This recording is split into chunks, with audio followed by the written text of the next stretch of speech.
accessibility in all spheres of our lives.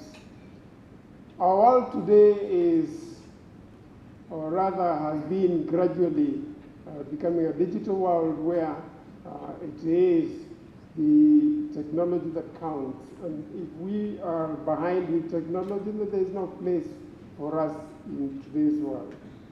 And that is why we need to inspire commitment by all to ensure that we put our hands together, put our dollars together, and guarantee accessibility for all.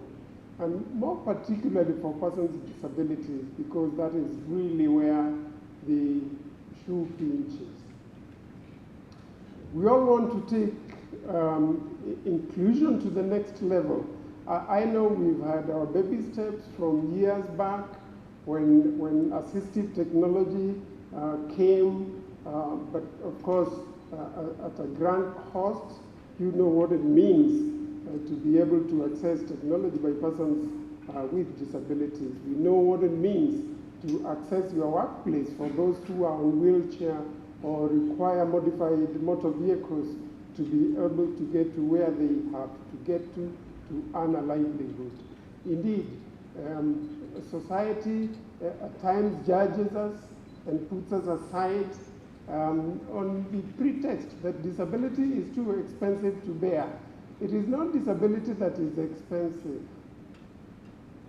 What is expensive are what it is that we need to play at equal level. And even what they count as an expense that they are not very keen to support, it's really not an expense. It's just what we call an opportunity cost. Yesterday we had a sitting here, and I was pointing out that when an employer says that it is too expensive to get assistive devices for their newly recruited employees, one thing they forget is that if you just forego that one cocktail in a year, just one cocktail in a year, or one entertainment dinner in 2 years, you will be able to supply the equipment that is expected of you by a reasonable accommodation. Others are not even familiar with our tax laws that give tax rebates to the full extent of what you have spent in reasonable accommodation. And therefore, disability is not expensive. There is nothing expensive in disability. What we suffer from is a mindset, a mental attitude that at the end of the day really doesn't serve the good of any of us. And I think those of you with disabilities present here will attest to the fact that those of you who are breadwinners, everyone else depends on you at the family level, the society level. The work you do is important for our nation, and at the end of the day, our disability really never counts. So that our commitment then must be seen today moving on, just so that when we meet here next year, another conference to take stock of the achievements that we have made, we will be able to recognize what we have done to ensure that reasonable accommodation moves to another level, to ensure that we are able indeed to take strides in investing in what we must invest. Irene has told us a great deal about those with whom we've joined hands to get where we are. Those of you who are familiar with Enable know that 16 years ago, Enable really was the least known of our non-state agencies, struggling to come up with programs and projects to ensure accessibility. Today we are proud to be able to count to 4 stations where Enable has established computer labs for learners with visual disability, projects that have made some of the institutions paperless. Just last week, was it last Friday, we were able to visit the Connie School for the Blind, the primary school, and the principal, who I believe is with us this morning, can attest to you, as she told me, that they are going paperless with kids being able to do what they are expected to do to mark up with others. Trust me, we all have a stake in all this. And among us are government officers who must take note of the things we to talk about here, and to ensure that we are all together joining hands, and call on others as well to join us in ensuring that we move this agenda forward. And that is why we stand here and appreciate many who have moved along with us, put their dollars aside to ensure that some of these projects really take root and are sustainable. So we are proud to see those who have heeded the call to join Enable, and notable among them are key players in the digital world. Apple, for example, in supporting our inaugural laptop project for students with visual disabilities in our law schools. We picked law schools not because I am a lawyer by training and profession, but because that is the easiest place to start, as opposed to dealing with mathematicians, and we need to start where we can process data fairly easily and ensure that we are also training advocates who come and fight for others to ensure that we move forward in the promotion and protection of our disability rights, promoting legislation, policy development to ensure that we have an array of frameworks that support our agenda. And that was just an inaugural program. We'll be calling on others to give us maybe 20, 30, 50 laptops in any one given year, just so that all our learners are at par with others who have accessible technology and manage to process data with ease. And we have Google as well, whose Chromebook project has transformed lives in some of our schools today. And we really are thankful to see what they are able to do in the 4 special schools and the other projects that the public have access to. Microsoft as well, for putting up a computer lab at St. Lucy's School in Meru, and the MasterCard Foundation, Google, Uber, and a number of others that have been supporting this particular conference. Last year, I believe, the year before, and this year. And here we are counting on all of you again to join us next year when we come together to ask ourselves, what is it that we did? What have we learned from what we have been able to accomplish? What are the challenges we face? What do we need to do a little differently?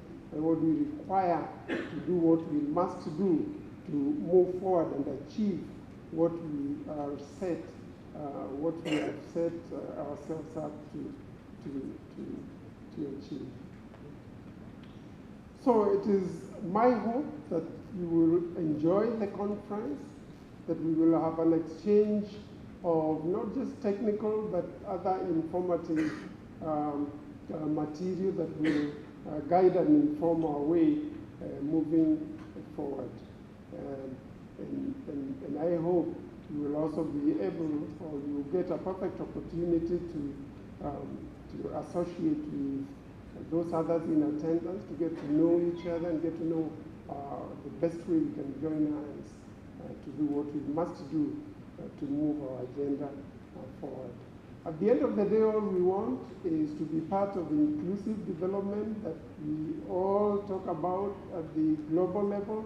We want to be together, the workplace, in education, make sure that we are all included in everything that concerns us in our life. And thanks very much, and I wish you good experience in what we have come here to accomplish. Asanteni sana.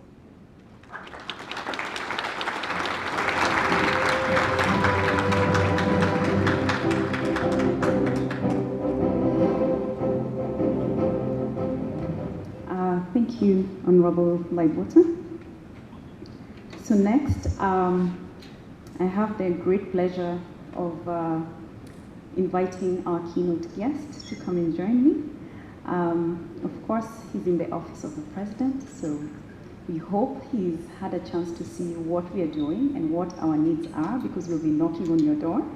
Mr. Philip Figo, Special Envoy on Technology, Executive Office of the President. Please welcome.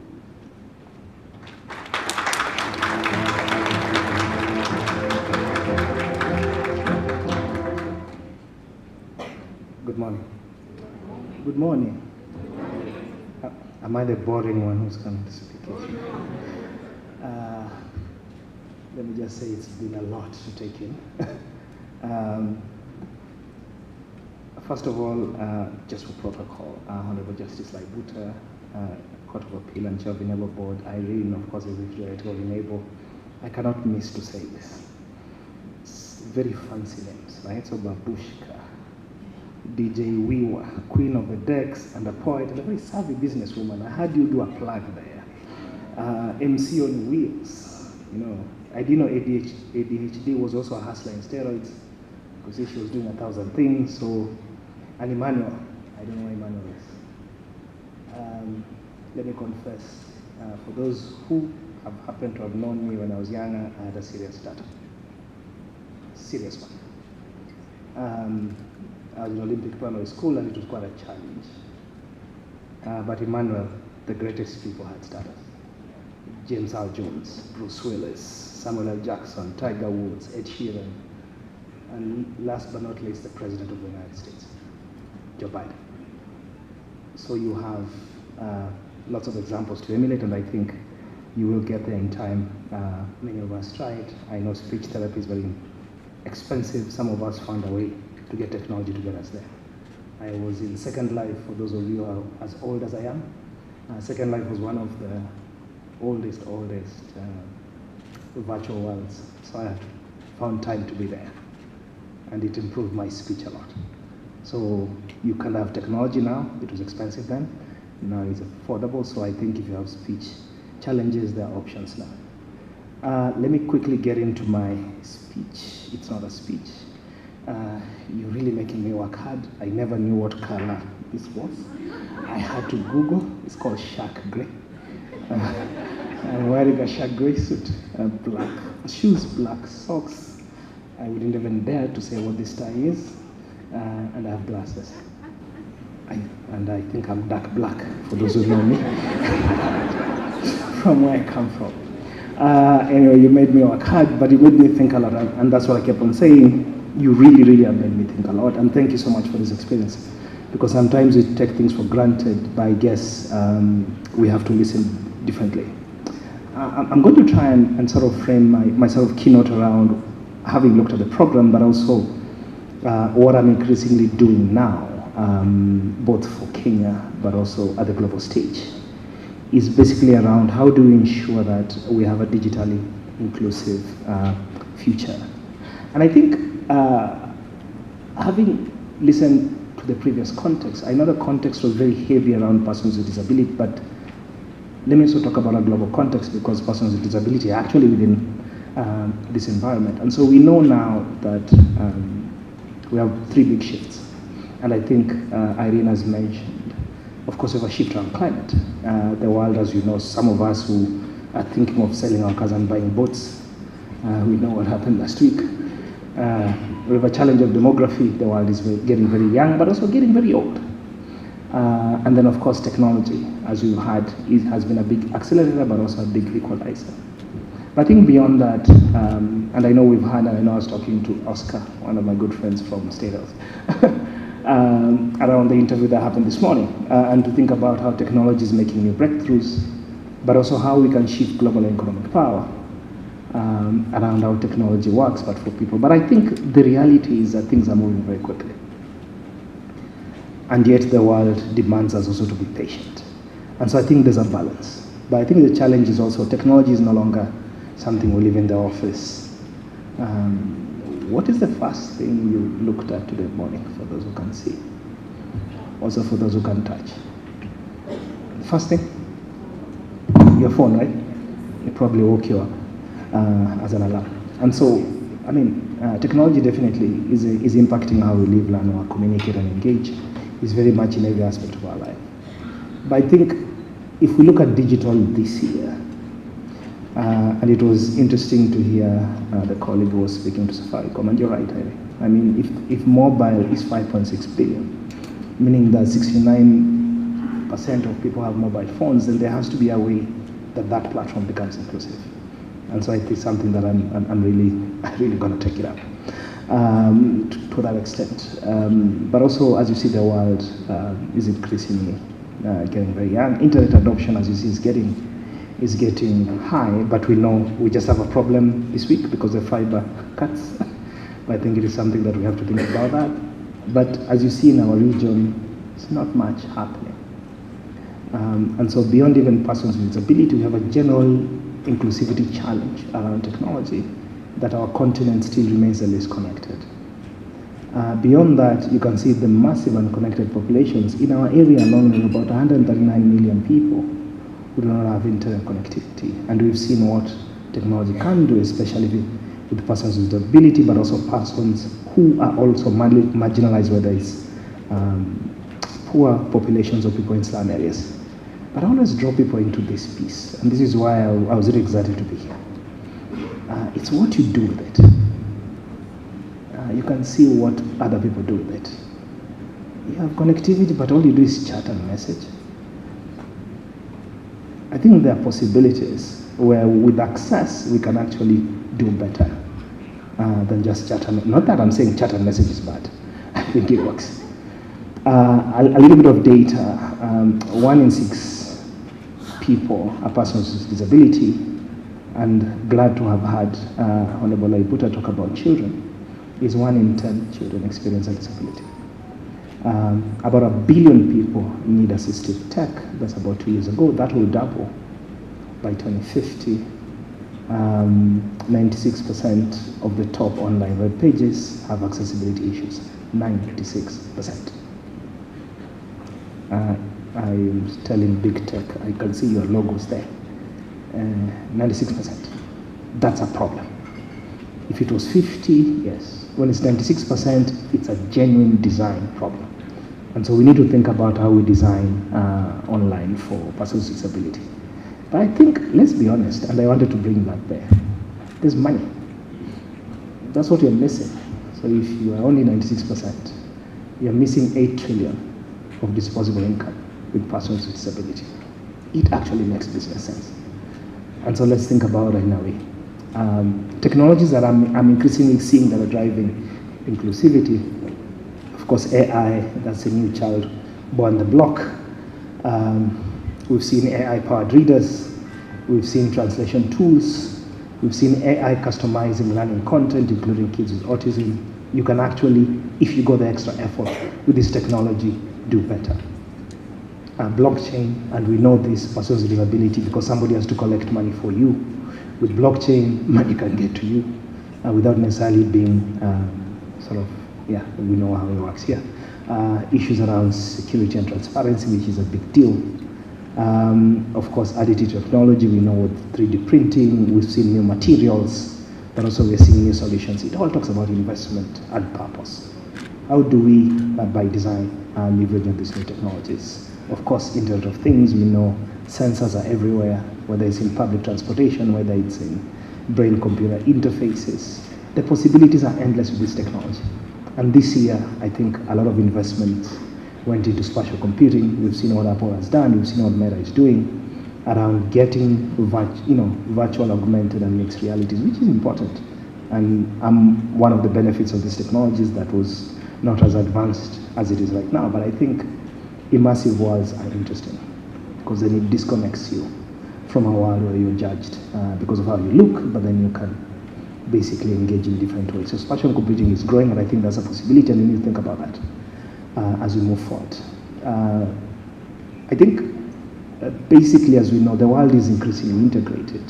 Much is getting virtualized. So even as we're talking about devices, and Honorable Laibuta and I had to talk about it, I think in this day and age, people should not be talking about expense at the last mile device. I think is an excuse. A lot of things are virtualized right now. We have cloud computing, a lot of computational skills, a lot of computation capability can happen remotely, and so the excuse of cost for last mile device, I think there's another excuse, and we have to think about whether we're being honest or not.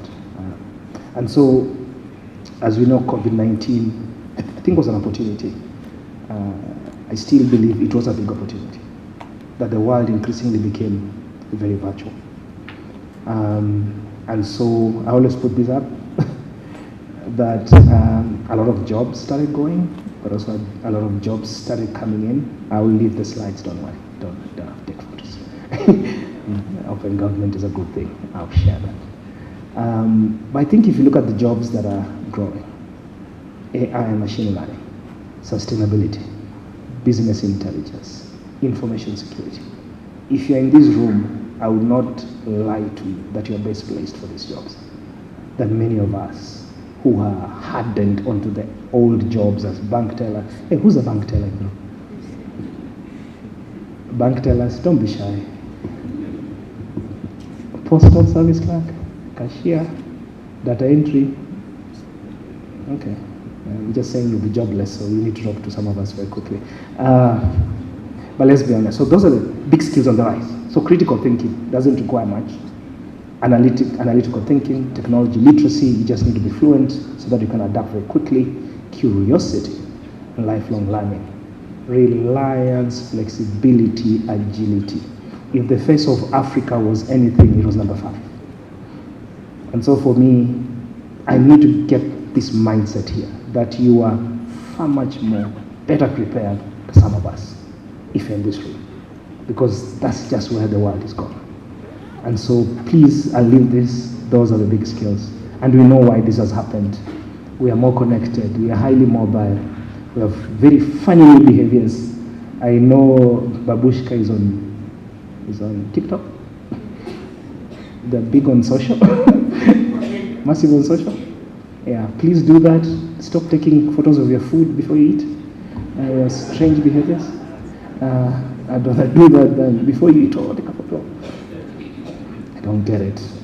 But again, I think it's a Gen Alpha millennial thing. Apparently, the English alphabet ended, and we started Greek alphabets, a dead language, but has found itself with millennials. But basically, all you're saying is that the young is getting younger. 75% of you guys will be working by next year. But I think it's interesting that, think about it. Simply because we are more online, we have more technology, that 90% of data, as it is right now, was created in the last 2 years. Think of the opportunity. 40 plus years of my life doesn't matter. The last 2 years mattered. So you're not late. You can start now. And every 2 years, it will double. So what matters is where will you be when it starts to double. So growth is getting very exponential. Let me talk about the challenges, but be very quick. Anybody who knows me, I don't like talking about challenges. I think inequality is growing amidst prosperity. And I think the expression in the morning here was very clear, unless we are deliberate. We have great technological advancements. We can send a man to the moon. We can send a satellite to find, life somewhere else outside the galaxy, but then we still have a widening gap of inequality. And it's about decisions that we make around choices, around investments. And I think finance has come up every single, I think in the morning that was what I was hearing. Finance, investment. We have to be deliberate. And we have to be conscious that we cannot have this inequality amidst prosperity, and not a few of us should be prospering when a majority is still suffering from exclusion. I think that's something that we have to do by design, and we have to think about it. And we've seen it. There are systemic issues, and I don't have to talk about this. Glad that Enable at least is talking about standards. Only Kenya has it. I think we really must think how to scale that. We have seen biases around algorithms, and this is important. And hopefully some folks in the room here who are in technology will get into the business of coding, into the business of AI, into the business of machine learning. Because remember, any AI tool that is being developed now comes with an intrinsic bias of the developer. So the more we have you in those spaces, the more AI stops being biased, because I cannot give what I don't have. It's just a human condition. And so let's get a lot of you guys here. I heard in the morning about procurement, and you've seen that it's failed to do that. Hopefully AGPO and the rest will start to figure that one out in terms of thinking about systemic issues. We are seeing issues around practicability, right? So again, the expensive thing was mentioned, insurance doesn't cover it. Industries need to think very quickly how to do that. Technical support and maintenance, and we know those are the skills that are growing, so can we get a lot of people in those skills? And then compatibility issues. The other piece, of course, is the issues of data, prioritization of context, and I don't have to belabor that. I think research. You cannot move without data.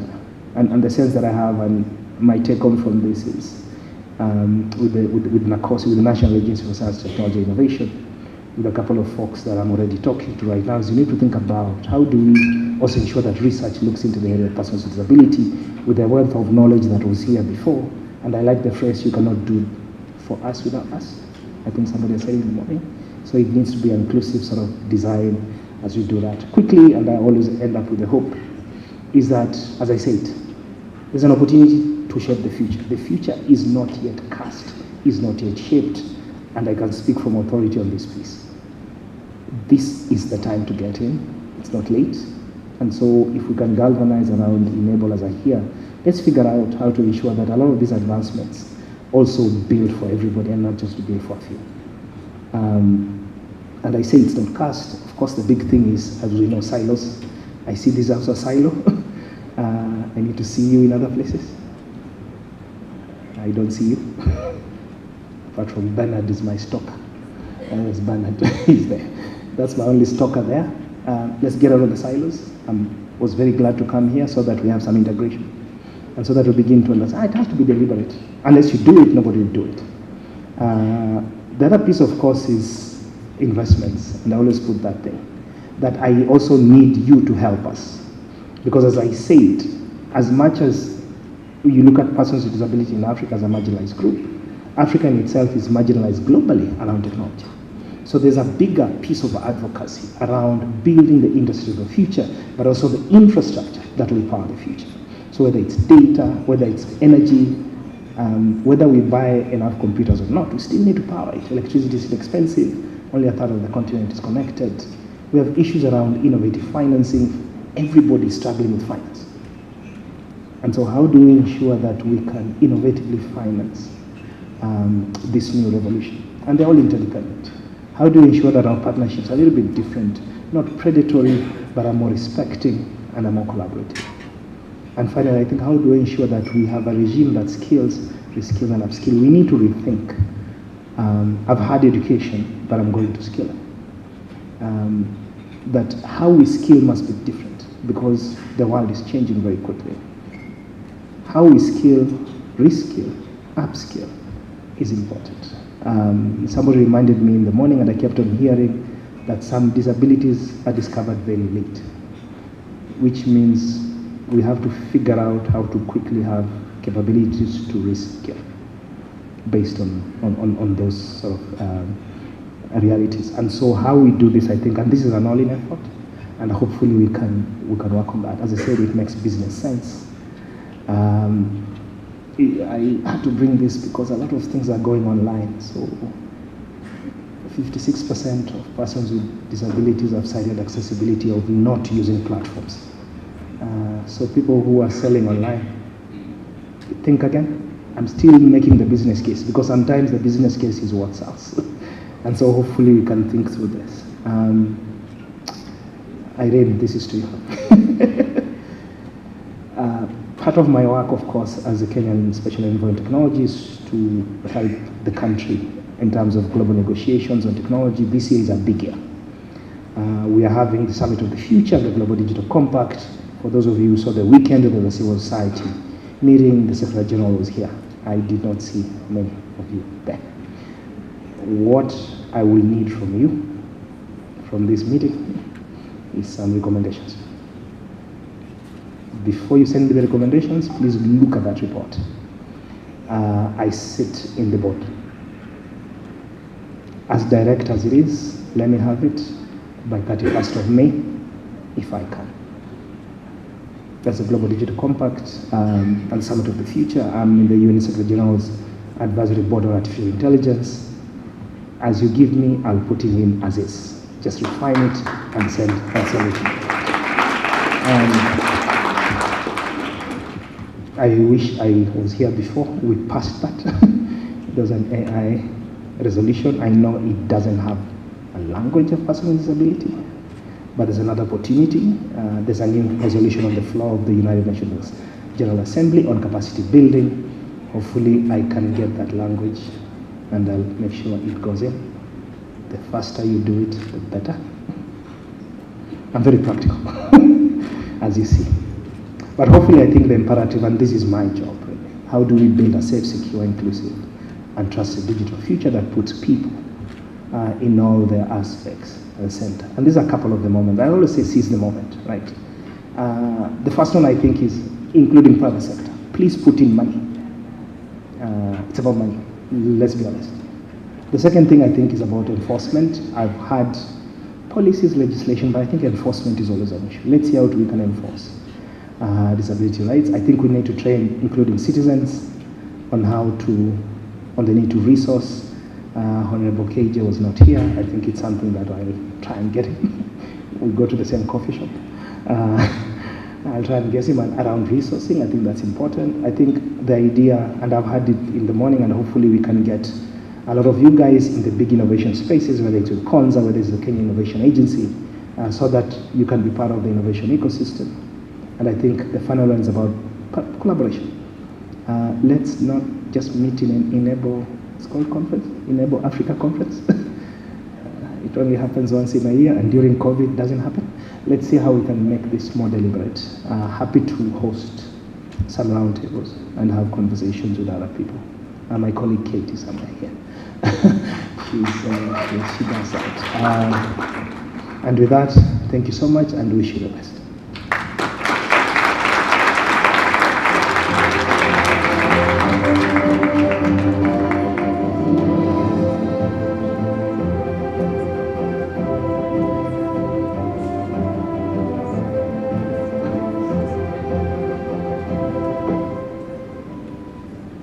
Well, thank you very much, Ambassador Thigo, for your remarks.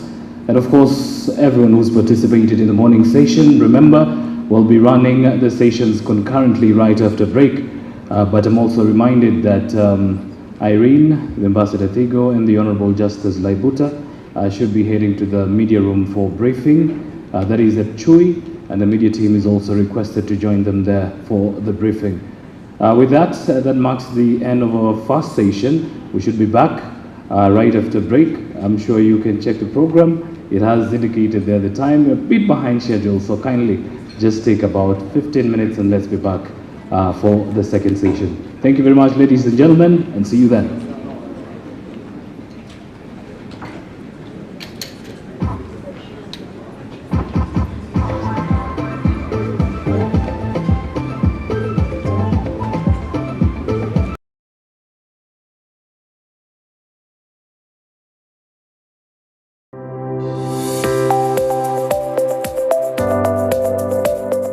My name is Irene Barry Chirika, and I'm from Kenya. I'm an African woman with dark brown hair, and I'm wearing an off-white blouse, and I'm sitting in front of a camera. Enable is the one that puts together or organizes the Inclusive Africa Conference. So really, Inclusive Africa Conference is one of the programs or products of Enable. The first Inclusive Africa Conference was to happen during the pandemic. And a month before the pandemic, we had to cancel everything.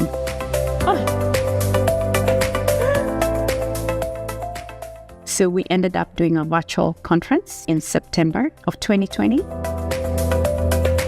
That's a fantastic question. 5 years from now, I see Inclusive Africa being led by young people with disabilities.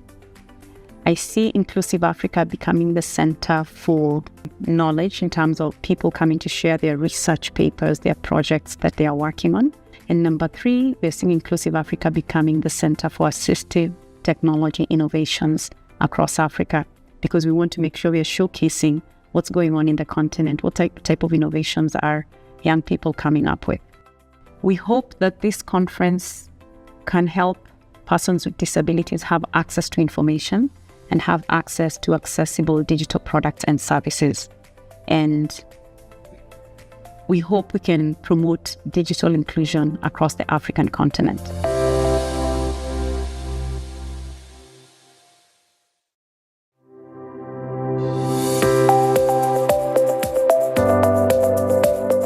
My name is Irene Barry Chirika, and I'm from Kenya. I'm an African woman with dark brown hair, and I'm wearing an off-white blouse, and I'm sitting in front of a camera. Enable is the one that puts together or organizes the Inclusive Africa Conference. So really, Inclusive Africa Conference is one of the programs or products of Enable. The first Inclusive Africa Conference was to happen during the pandemic, and a month before the pandemic, we had to cancel everything.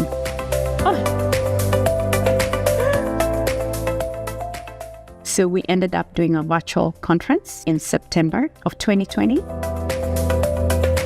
That's a fantastic question. 5 years from now, I see Inclusive Africa being led by young people with disabilities.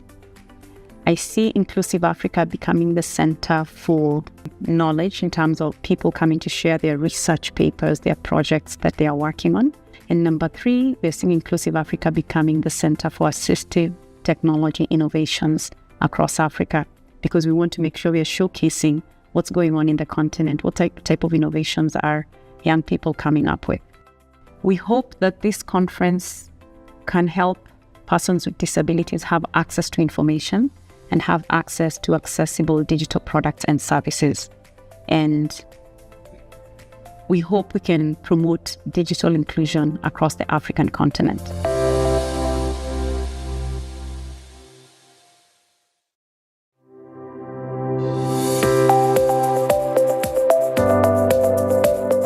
My name is Irene Barry Chirika, and I'm from Kenya. I'm an African woman with dark brown hair, and I'm wearing an off-white blouse, and I'm sitting in front of a camera. Enable is the one that puts together or organizes the Inclusive Africa Conference. So really, Inclusive Africa Conference is one of the programs or products of Enable. The first Inclusive Africa Conference was to happen during the pandemic, and a month before the pandemic, we had to cancel everything.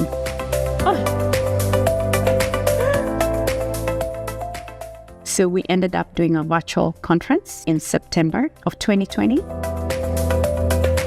That's a fantastic question. 5 years from now, I see Inclusive Africa being led by young people with disabilities. I see Inclusive Africa becoming the center for knowledge in terms of people coming to share their research papers, their projects that they are working on. And number 3, we're seeing Inclusive Africa becoming the center for assistive technology innovations across Africa, because we want to make sure we are showcasing what's going on in the continent, what type of innovations are young people coming up with. We hope that this conference can help persons with disabilities have access to information and have access to accessible digital products and services. And we hope we can promote digital inclusion across the African continent.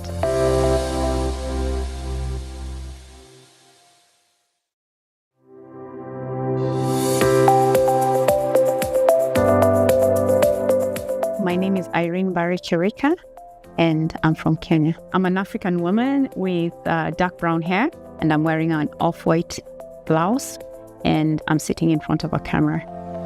Enable is the one that puts together or organizes the Inclusive Africa Conference. So really, Inclusive Africa Conference is one of the programs or products of Enable. The first Inclusive Africa Conference was to happen during the pandemic, and a month before the pandemic, we had to cancel everything.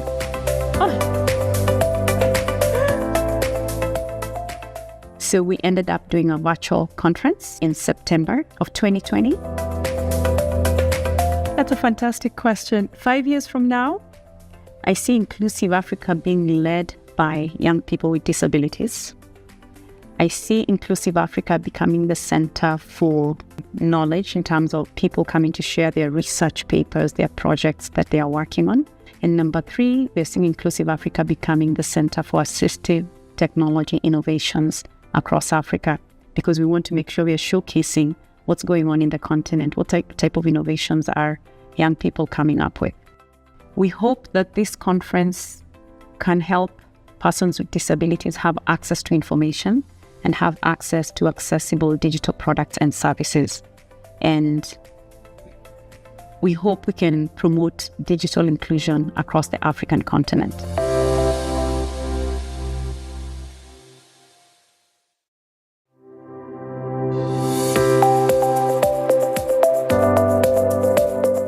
My name is Irene Barry Chirika, and I'm from Kenya. I'm an African woman with dark brown hair, and I'm wearing an off-white blouse, and I'm sitting in front of a camera. Enable is the one that puts together or organizes the Inclusive Africa Conference. So really, Inclusive Africa Conference is one of the programs or products of Enable. The first Inclusive Africa Conference was to happen during the pandemic, and a month before the pandemic, we had to cancel everything.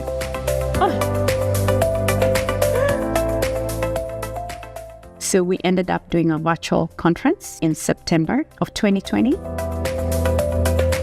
That's a fantastic question. 5 years from now, I see Inclusive Africa being led by young people with disabilities. I see Inclusive Africa becoming the center for knowledge in terms of people coming to share their research papers, their projects that they are working on. And number 3, we're seeing Inclusive Africa becoming the center for assistive technology innovations across Africa, because we want to make sure we are showcasing what's going on in the continent, what type of innovations are young people coming up with.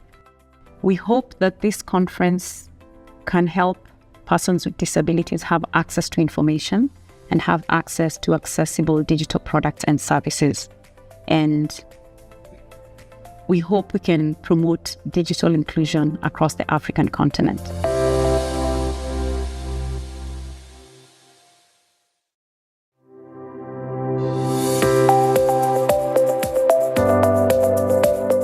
My name is Irene Barry Chirika, and I'm from Kenya. I'm an African woman with dark brown hair, and I'm wearing an off-white blouse, and I'm sitting in front of a camera. Enable is the one that puts together or organizes the Inclusive Africa Conference. So really, Inclusive Africa Conference is one of the programs or products of Enable. The first Inclusive Africa Conference was to happen during the pandemic, and a month before the pandemic, we had to cancel everything.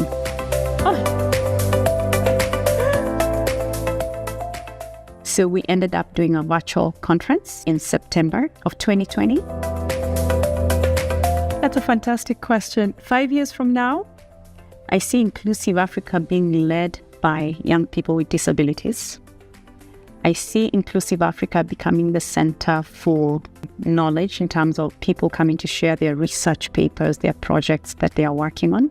And number 3, we're seeing Inclusive Africa becoming the center for assistive technology innovations across Africa, because we want to make sure we are showcasing what's going on in the continent, what type of innovations are young people coming up with. We hope that this conference can help persons with disabilities have access to information and have access to accessible digital products and services. And we hope we can promote digital inclusion across the African continent.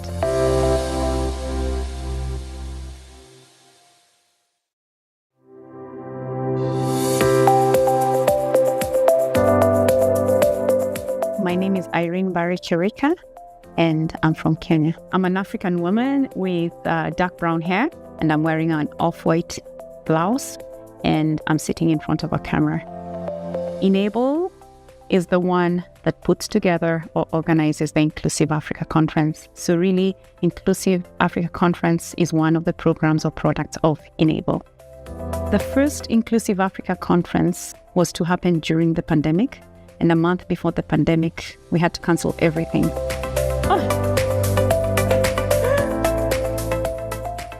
So we ended up doing a virtual conference in September of 2020. That's a fantastic question. 5 years from now? I see Inclusive Africa being led by young people with disabilities. I see Inclusive Africa becoming the center for knowledge in terms of people coming to share their research papers, their projects that they are working on.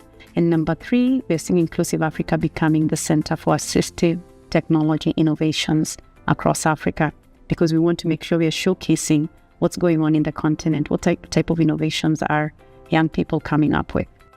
We hope that this conference can help persons with disabilities have access to information and have access to accessible digital products and services. And we hope we can promote digital inclusion across the African continent.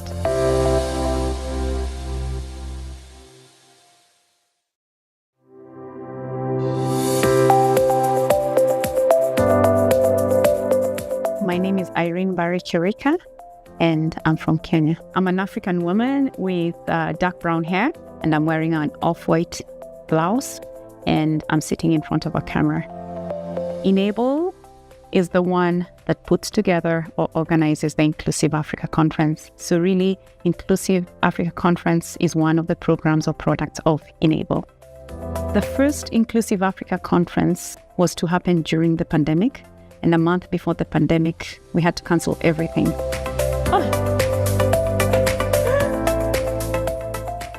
So we ended up doing a virtual conference in September of 2020. That's a fantastic question. 5 years from now? I see Inclusive Africa being led by young people with disabilities. I see Inclusive Africa becoming the center for knowledge in terms of people coming to share their research papers, their projects that they are working on. And number 3, we're seeing Inclusive Africa becoming the center for assistive technology innovations across Africa, because we want to make sure we are showcasing what's going on in the continent, what type of innovations are young people coming up with. We hope that this conference can help persons with disabilities have access to information and have access to accessible digital products and services. And we hope we can promote digital inclusion across the African continent.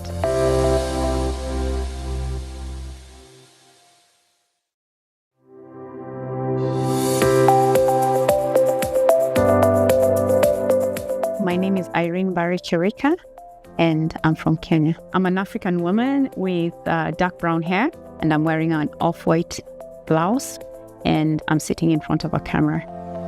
Enable is the one that puts together or organizes the Inclusive Africa Conference. So really, Inclusive Africa Conference is one of the programs or products of Enable. The first Inclusive Africa Conference was to happen during the pandemic, and a month before the pandemic, we had to cancel everything.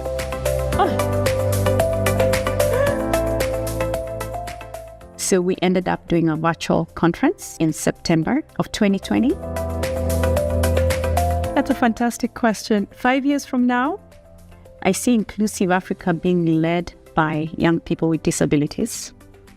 I see Inclusive Africa becoming the center for knowledge in terms of people coming to share their research papers, their projects that they are working on. And number 3, we're seeing Inclusive Africa becoming the center for assistive technology innovations across Africa, because we want to make sure we are showcasing what's going on in the continent, what type of innovations are young people coming up with. We hope that this conference can help persons with disabilities have access to information and have access to accessible digital products and services. And we hope we can promote digital inclusion across the African continent.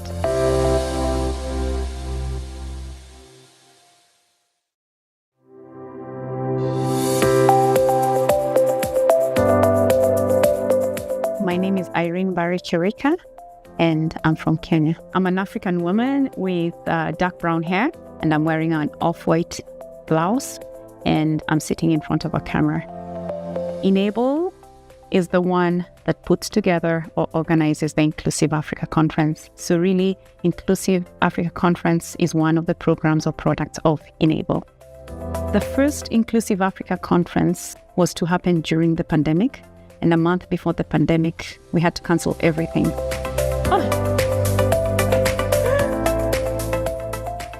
So we ended up doing a virtual conference in September of 2020. That's a fantastic question. 5 years from now?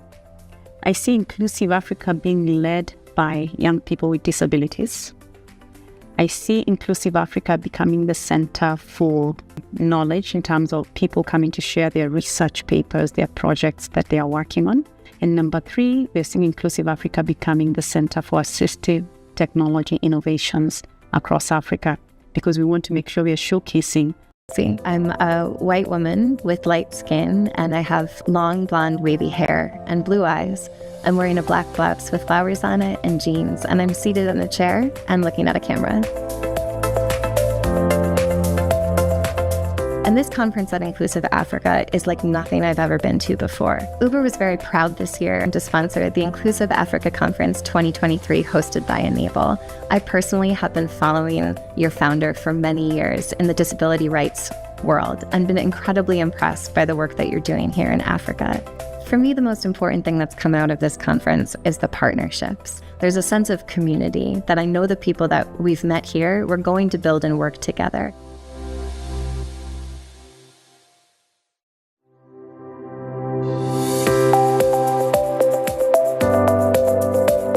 My name is Brianna Gilmore. I live in the United States and I work at Uber, and my position is the head of accessibility policy. I'm a white woman with light skin, and I have long blonde wavy hair and blue eyes. I'm wearing a black blouse with flowers on it and jeans, and I'm seated in a chair and looking at a camera. And this conference at Inclusive Africa is like nothing I've ever been to before. Uber was very proud this year to sponsor the Inclusive Africa Conference 2023 hosted by Enable. I personally have been following your founder for many years in the disability rights world and been incredibly impressed by the work that you're doing here in Africa. For me, the most important thing that's come out of this conference is the partnerships. There's a sense of community that I know the people that we've met here, we're going to build and work together.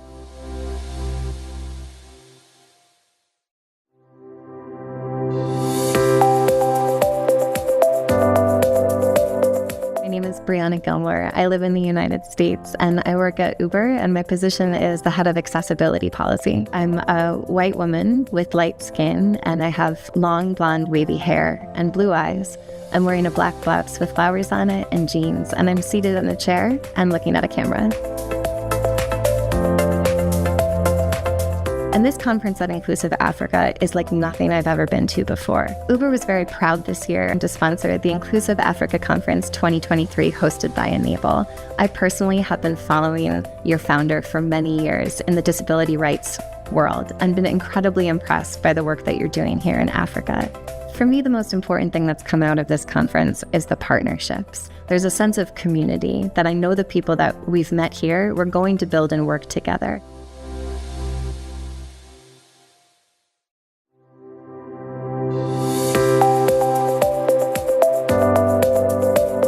My name is Brianna Gilmore. I live in the United States and I work at Uber, and my position is the head of accessibility policy. I'm a white woman with light skin, and I have long blonde wavy hair and blue eyes. I'm wearing a black blouse with flowers on it and jeans, and I'm seated in a chair and looking at a camera.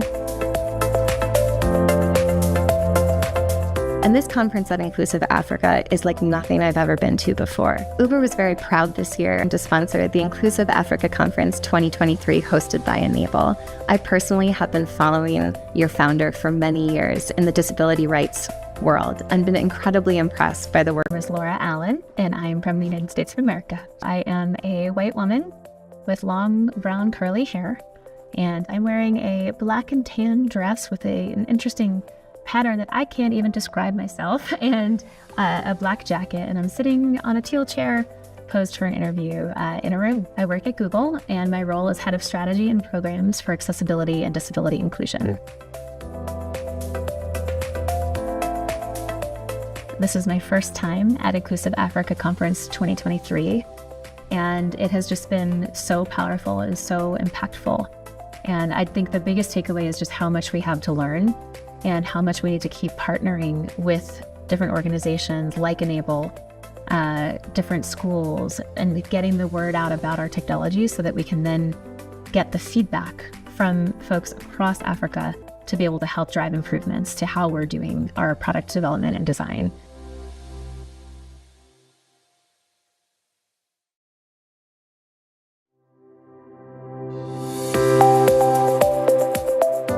My name is Laura Allen, and I'm from the United States of America. I am a white woman with long brown curly hair, and I'm wearing a black and tan dress with an interesting pattern that I can't even describe myself, and a black jacket, and I'm sitting on a teal chair posed for an interview in a room. I work at Google, and my role is head of strategy and programs for accessibility and disability inclusion.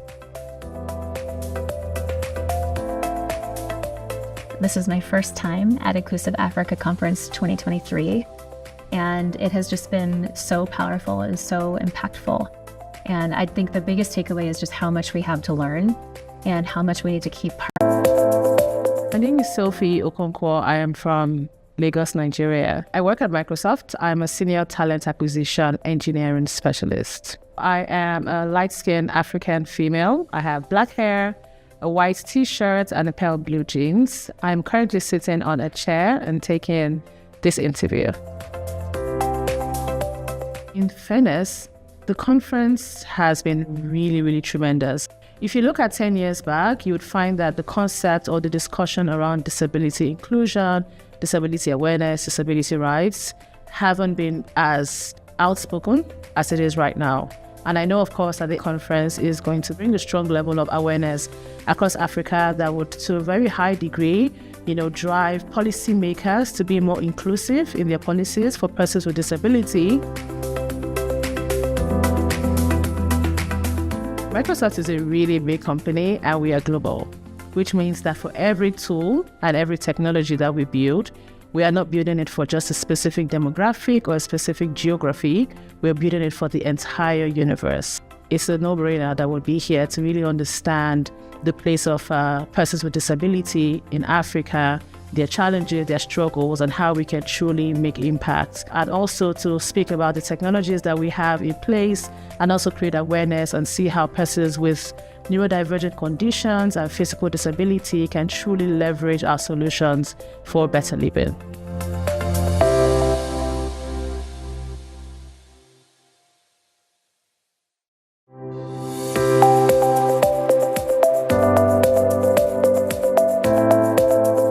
My name is Sophie Okonkwo. I am from Lagos, Nigeria. I work at Microsoft. I'm a senior talent acquisition engineering specialist. I am a light-skinned African female. I have black hair, a white t-shirt, and a pale blue jeans. I'm currently sitting on a chair and taking this interview. In fairness, the conference has been really tremendous. If you look at 10 years back, you would find that the concept or the discussion around disability inclusion, disability awareness, disability rights haven't been as outspoken as it is right now. And I know, of course, that the conference is going to bring a strong level of awareness across Africa that would, to a very high degree, drive policymakers to be more inclusive in their policies for persons with disability. Microsoft is a really big company, and we are global, which means that for every tool and every technology that we build, we are not building it for just a specific demographic or a specific geography.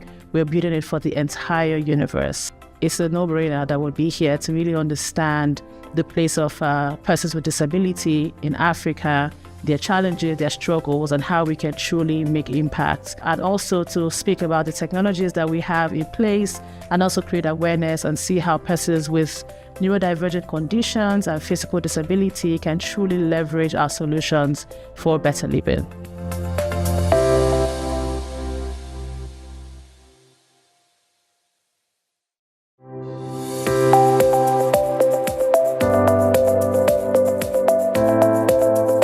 My name is Sophie Okonkwo. I am from Lagos, Nigeria. I work at Microsoft. I'm a senior talent acquisition engineering specialist. I am a light-skinned African female. I have black hair, a white t-shirt and a pale blue jeans. I'm currently sitting on a chair and taking this interview. In fairness, the conference has been really tremendous. If you look at 10 years back, you would find that the concept or the discussion around disability inclusion, disability awareness, disability rights haven't been as outspoken as it is right now. And I know, of course, that the conference is going to bring a strong level of awareness across Africa that would, to a very high degree, drive policymakers to be more inclusive in their policies for persons with disability. Microsoft is a really big company and we are global, which means that for every tool and every technology that we build, we are not building it for just a specific demographic or a specific geography. We're building it for the entire universe. It's a no-brainer that we'll be here to really understand the place of persons with disability in Africa, their challenges, their struggles, and how we can truly make impact. And also to speak about the technologies that we have in place and also create awareness and see how persons with neurodivergent conditions and physical disability can truly leverage our solutions for better living.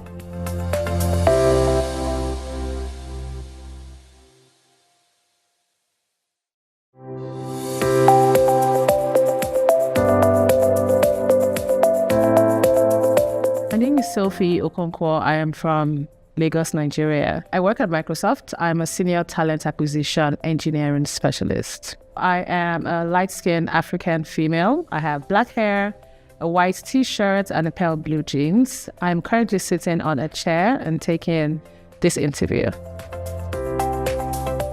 In fairness, the conference has been really tremendous. If you look at 10 years back, you would find that the concept or the discussion around disability inclusion, disability awareness, disability rights haven't been as outspoken as it is right now.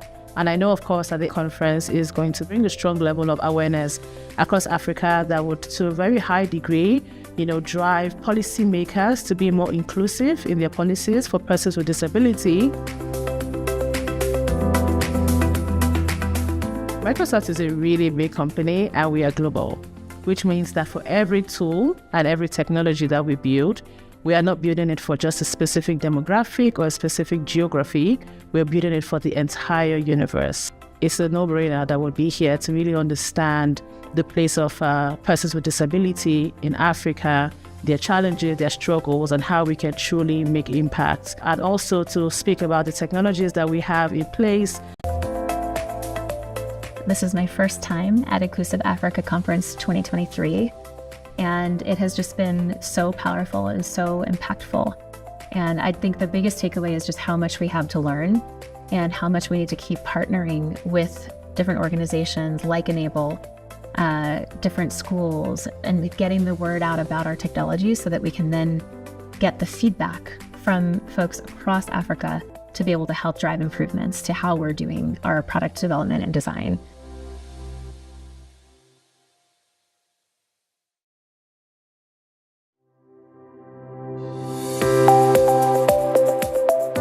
My name is Laura Allen, and I'm from the United States of America. I am a white woman with long brown curly hair, and I'm wearing a black and tan dress with an interesting pattern that I can't even describe myself, and a black jacket, and I'm sitting on a teal chair posed for an interview in a room. I work at Google, and my role is head of strategy and programs for accessibility and disability inclusion. This is my first time at Inclusive Africa Conference 2023, and it has just been so powerful and so impactful.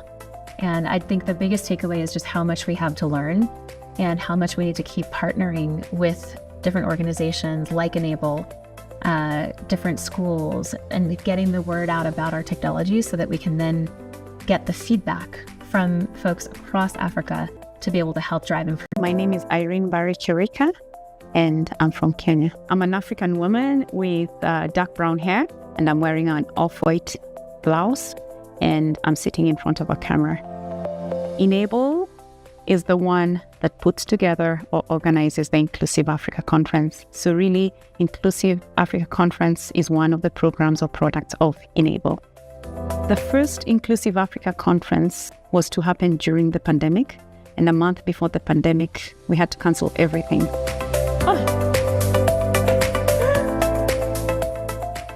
So we ended up doing a virtual conference in September of 2020.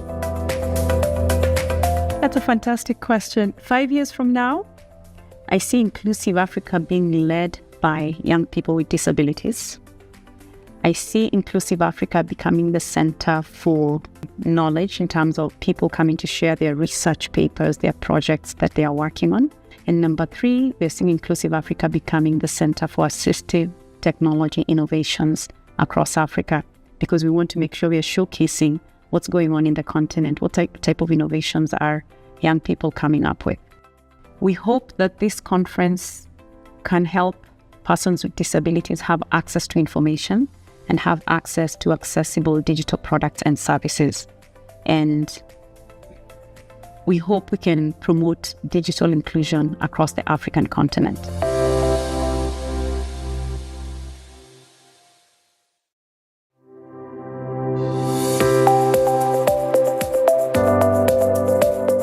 My name is Irene Barry Chirika, and I'm from Kenya. I'm an African woman with dark brown hair, and I'm wearing an off-white blouse, and I'm sitting in front of a camera. Enable is the one that puts together or organizes the Inclusive Africa Conference. So really, Inclusive Africa Conference is one of the programs or products of Enable. The first Inclusive Africa Conference was to happen during the pandemic, and a month before the pandemic, we had to cancel everything.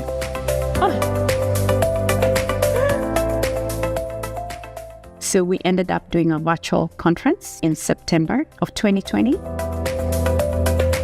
That's a fantastic question. 5 years from now? I see Inclusive Africa being led by young people with disabilities.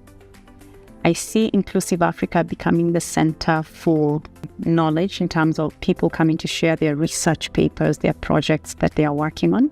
And number 3, we're seeing Inclusive Africa becoming the center for assistive technology innovations across Africa, because we want to make sure we are showcasing what's going on in the continent, what type of innovations are young people coming up with. We hope that this conference can help persons with disabilities have access to information and have access to accessible digital products and services. And we hope we can promote digital inclusion across the African continent.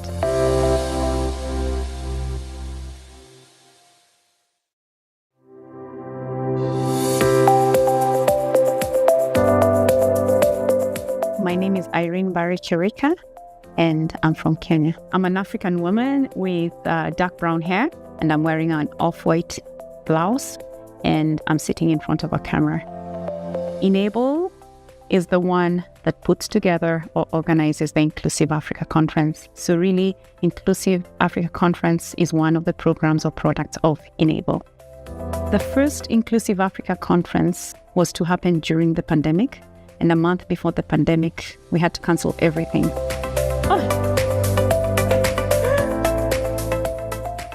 So we ended up doing a virtual conference in September of 2020. That's a fantastic question. 5 years from now? I see Inclusive Africa being led by young people with disabilities. I see Inclusive Africa becoming the center for knowledge in terms of people coming to share their research papers, their projects that they are working on. And number 3, we're seeing Inclusive Africa becoming the center for assistive technology innovations across Africa, because we want to make sure we are showcasing what's going on in the continent, what type of innovations are young people coming up with. We hope that this conference can help persons with disabilities have access to information and have access to accessible digital products and services. And we hope we can promote digital inclusion across the African continent.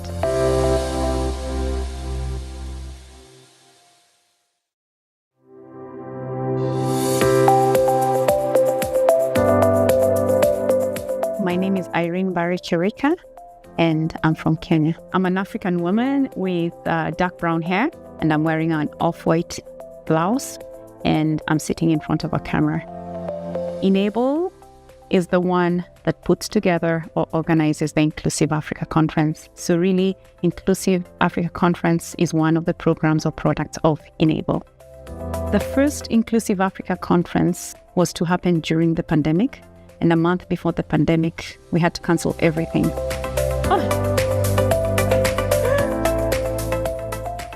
So we ended up doing a virtual conference in September of 2020. That's a fantastic question. 5 years from now? I see Inclusive Africa being led by young people with disabilities. I see Inclusive Africa becoming the center for knowledge in terms of people coming to share their research papers, their projects that they are working on. And number 3, we're seeing Inclusive Africa becoming the center for USA. Welcome, Sarah. And the panelists will be Anthony Ndirango, who's the program manager at Enable Kenya, Valerie Olesia, who's an instructor, Thika School for the Blind. We also have Christine Kayati, who's the teacher, Thika School for the Blind, Kenya, and Elizabeth Ngare, who's the head teacher, Likoni School for the Blind, right in Kenya. So, ladies and gentlemen, our first session after break will be 30 minutes long, followed by the next one on legislation and standards, which will also be 30 minutes long. Lunch will be served at 1 o'clock. So, Sarah, welcome.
My name is Irene Barry Chirika, and I'm from Kenya. I'm an African woman with dark brown hair, and I'm wearing an off-white blouse, and I'm sitting in front of a camera. Enable is the one that puts together or organizes the Inclusive Africa Conference. So really, Inclusive Africa Conference is one of the programs or products of Enable. The first Inclusive Africa Conference was to happen during the pandemic, and a month before the pandemic, we had to cancel everything.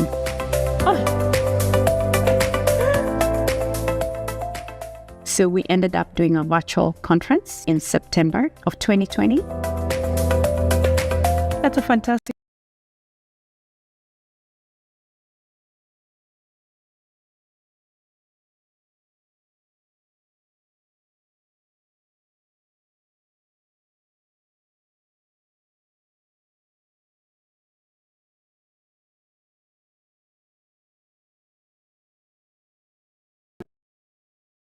Across Africa, because we want to make sure we are showcasing what's going on in the continent, what type of innovations are young people coming up with. We hope that this conference can help persons with disabilities have access to information and have access to accessible digital products and services. Train these kids on the assistive technologies that they'll need to succeed. Thank you so much. Thank you, Christine. And now our final panelist is Madam Elizabeth. And again, please share a couple of sentences of introduction. It's an honor to have you here with us. We were privileged to be able to see your school, the Likoni School for the Blind in Mombasa, just a few days back. As the headmistress of Laconia School, what changes have you noticed in students' learnings and behaviors, and what would you like to see next? Thank you very much. She has already said my name, but I'll say it again. My name is Elizabeth Ngare, and I'm the proud mother of these children that are seeing a different world in a very special way. The learners feel quite motivated because we are now out of the normal pedagogical method of blackboard and chalk and marking. The learners now have a different method, and that is using computers for learning. And actually this one has impacted their performance a lot. Last year when we were winding up the 844 system, my school, being a special school, was the most improved school in the region with 91 marks. Because my children no longer just stick to the blackboard. They have got something different to talk about in life and a different method of research.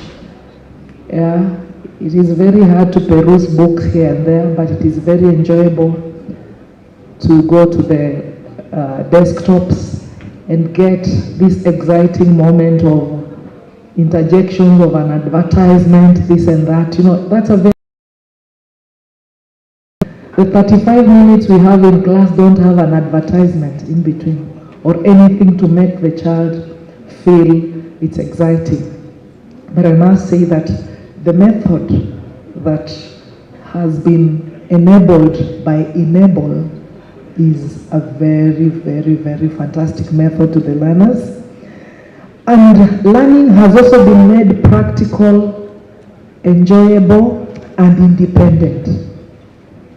Traditionally, the learners who are visually impaired could not be independent, but having the talking laptops and Chrome tablets makes them quite independent, and they can access any information they want on their own, and this makes it quite exciting, and that makes learning interesting. I must also say that it has provided equity and equality. When people are talking about laptops, there's a parent who confessed to me that,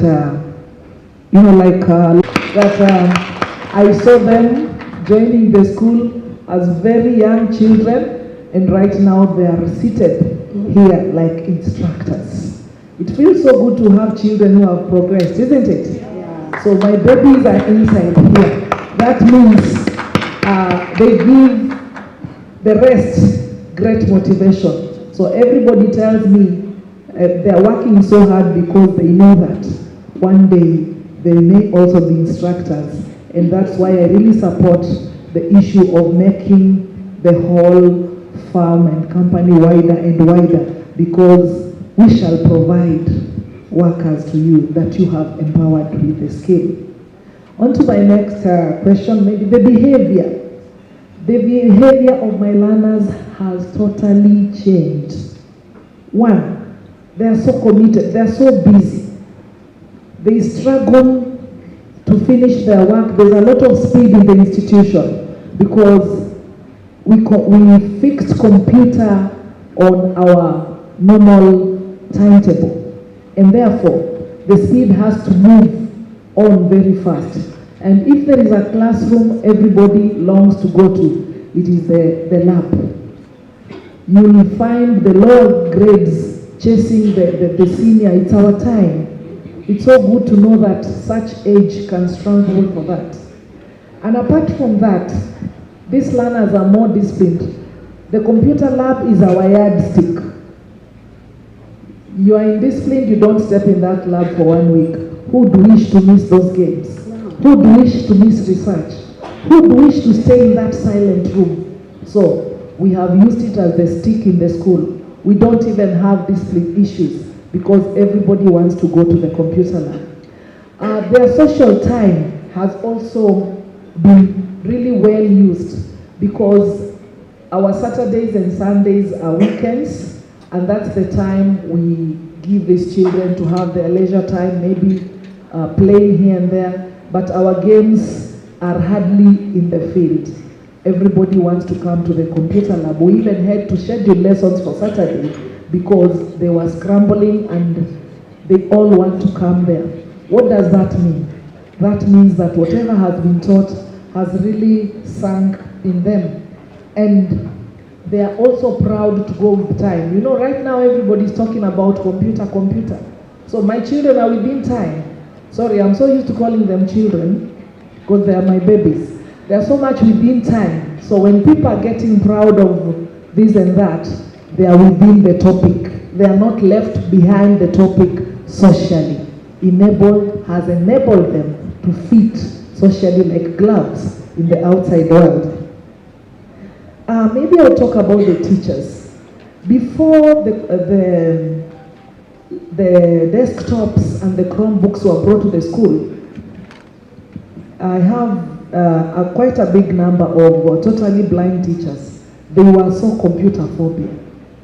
Everything could be done to them in the cyber, and our employer requires that you feel what is called TPAD. And everybody is supposed to feel it personally. And it was so hard for them. And you know, it is also very hard to give your personal information to somebody in the cyber. But nowadays, I must tell you that if there are teachers who love staying in that lab, it's those teachers. And I must appreciate Enable because every teacher in the school has his own Chromebook. Every teacher has that. Quite a number of learners have the same. And therefore, it's making the journey even better. We started with the desktops. Right now, we are having the Chromebooks, and definitely we are moving ahead and ahead. The teachers have also found teaching easy. You know, if you're used to chalk and blackboard, and then right now, you no longer use that. And apart from that, the teachers used to wear white jackets because of the chalk. Hardly do you find them in them nowadays because, and you know Mombasa is hot, but you see you'd rather not go home with chalk on your body and have your jacket. But right now most of the lessons are in the lab. So we must say that even on that they really feel it's appreciated. They access a lot of information, more than what they would have accessed. You know, when you're using when you're digitalizing your learning, you don't just get what is in the syllabus, you get even what is outside. So, and when you get what is outside, it enhances the learning in the institution. So the teachers are quite good with that. When it comes to assessment, I must confess that it was very hard to do topical assessments, strand assessments. This is because Braille papers, Braille-ons are quite expensive and you could not afford that for every topic. But right now the teachers can easily do assessments for topical, for the topics, and anything you teach you can just access it, even one lesson, because as long as there is internet, then that one is very well done. Lesson preparation is also quite easy for the teachers. They are preparing their lessons with a lot of ease because it's not quick to write down using Braille machine compared to just getting onto the internet and doing that. And to me as an administrator, everything has been made easy because I do everything, check everything using the Chromebooks that we have been given. So I really appreciate that. And next, what do we expect? We hope that the whole school is now going to be paper-free. As I've said, it is quite expensive, but with time, when we get paper-free, we are no longer going to be worried, and results are going even to be better. We shall only have Braille classes for the beginners. We also hope that every other student in the school, so that because it's some of them who have the Chromebooks, we hope that every other student is going to be equipped with these skills and the Chromebooks, and at the end of the day, my school at the gate will be written, "We don't deal with papers." We only deal with Chrome, and it can be called Chrome School. I say thank you so much for making me have such big dreams, because dreams are valid. I appreciate it. Okay, I'll just make a few closing remarks, and then I hope they'll be able to queue up the video successfully. So our time is short, and I hope you're all as inspired with the work at Enable as we all are, and as joyful as our teachers and administrators are. I just also want to point out that Google is not alone in driving these initiatives to bring digital accessibility to schools in Kenya. Microsoft has made significant donations to the schools for the computer labs. Apple, as you've heard earlier, has also donated computers for the School of Law, and there are NGOs as well, like Benetech, that are making technology available. So this is definitely a large and collaborative effort. The biggest point that I want to make here, though, is that we want to ensure that kids with disabilities across Kenya and across Africa overall will have access to technologies that improve their learning outcomes and their digital skills. We want this to become pervasive, and that's not going to be Google alone by any means. We need participation of corporations, of NGOs, of government entities, of ministries of education. What we've done so far is a promising pilot and a proof point, and you've now heard the value of this, but it's on all of us to make sure that we're able to get these efforts to scale across multiple disability types and multiple African countries. So that's my call to action for everyone here.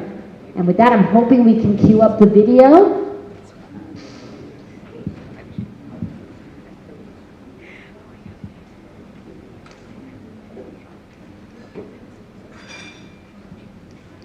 Any messaging on queuing up the video, or is there a glitch?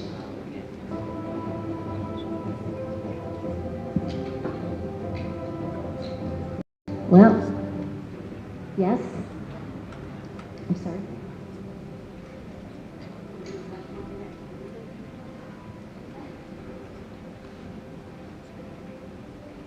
Okay, 1 minute, the video is coming through. Sarah? Yes, please. Use up that minute. Christine, go ahead. You have a mic. No, I didn't answer a question which is very important. That is about how enthusiastic are my children. Now, children that have other challenges, nerves, they are unable to read with the fingers. So when others are going to, when others are given the laptops, the Chromebooks, to use the gadgets just like any other person. Now, you should see them when it is computer time. They can knock you along the corridors. Yeah, so we are very careful. You will go shouting, where? So, because you'll be knocked. So you can see how interested they are. Now, as Sarah and the rest of the people, Madam Elizabeth, have said, what are we to do? Let us not only think about just handling them at the primary or secondary level, and I'm very happy for the Microsoft, you've taken up the university, that is law. So we call upon, if Irene and the group knocks at your door, please help us help these kids. They want the technology, but then after that, two, we have the government, and we are very happy about the government. The CBC, as we all know, it entails so much. It has taken technology so serious that in every topic we have something to do with digital. But then after that, we don't have any. I have read about a blind program. I think it's a Chinese, I don't know. Yes, someone, what is the name? I can't remember. We have accountants. They are working with applications. We have a computer engineer. There is one called Melin, I don't know. So what about in Africa? What about in Kenya? So what am I saying? I'm saying even at the TVET level, let us have all these people support. Let us have the government legislate, the politicians legislate. Let us have this thing laid down. I don't know of any child, any student in a TVET, a blind child, but the others are. But then blind child in TVET who is doing computer or ICT or IT, it is not good. So in future, I want, as we are moving towards the sunset.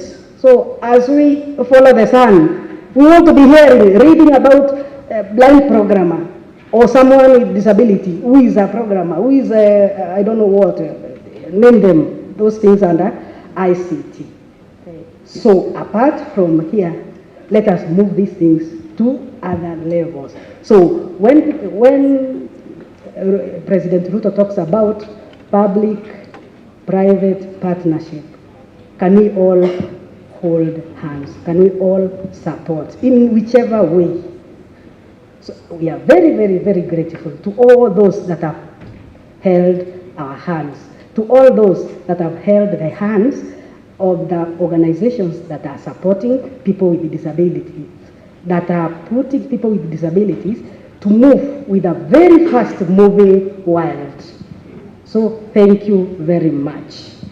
Thank you, Christina.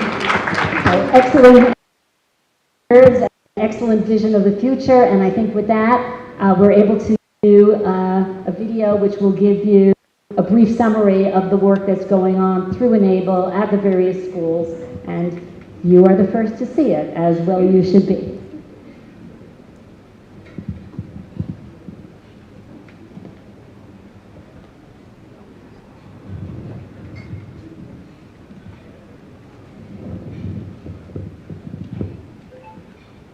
A sign over the door of a building reads, "The Salvation Army Primary School for the Blind."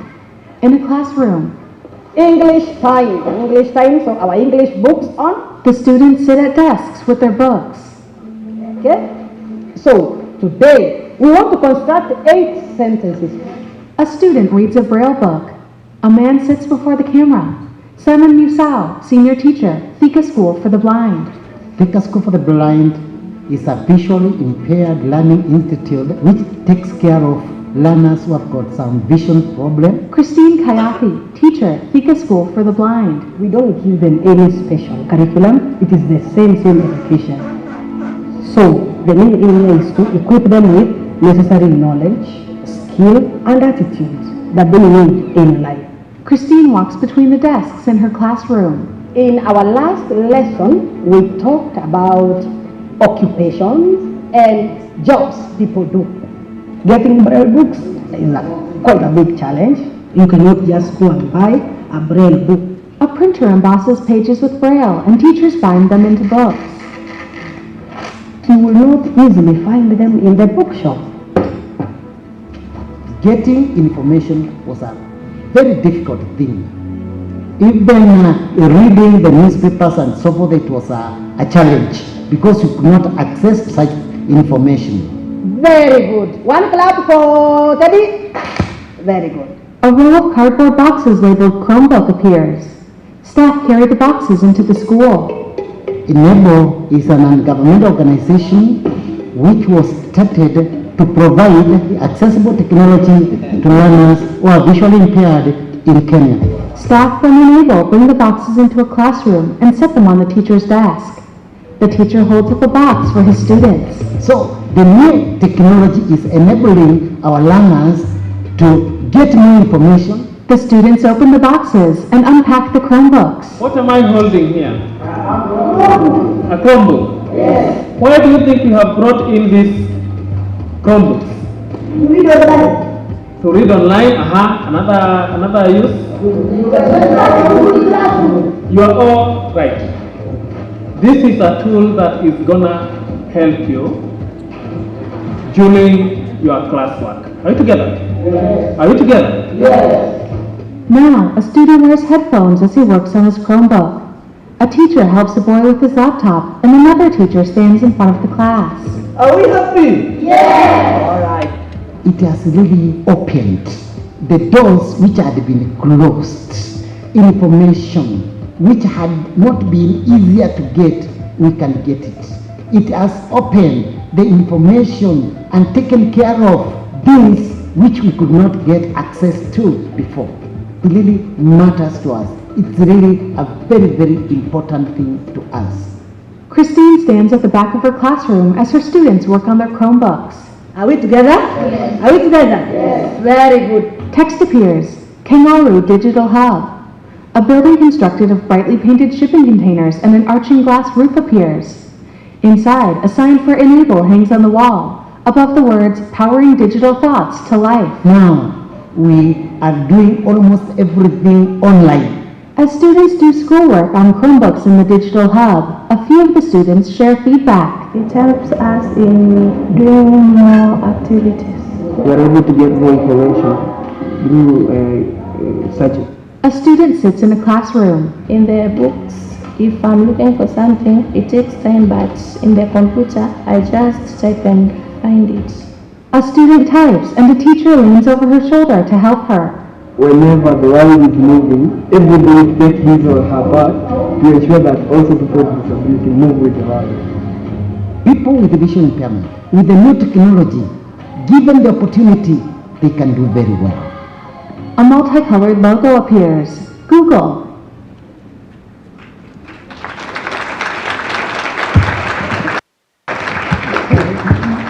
Thank you very much. I know we're short on time, so I think we won't go into any Q&A. If there are any questions, feel free to reach out to any of us and we will follow up. Thank you very much. Let's give them another round of applause.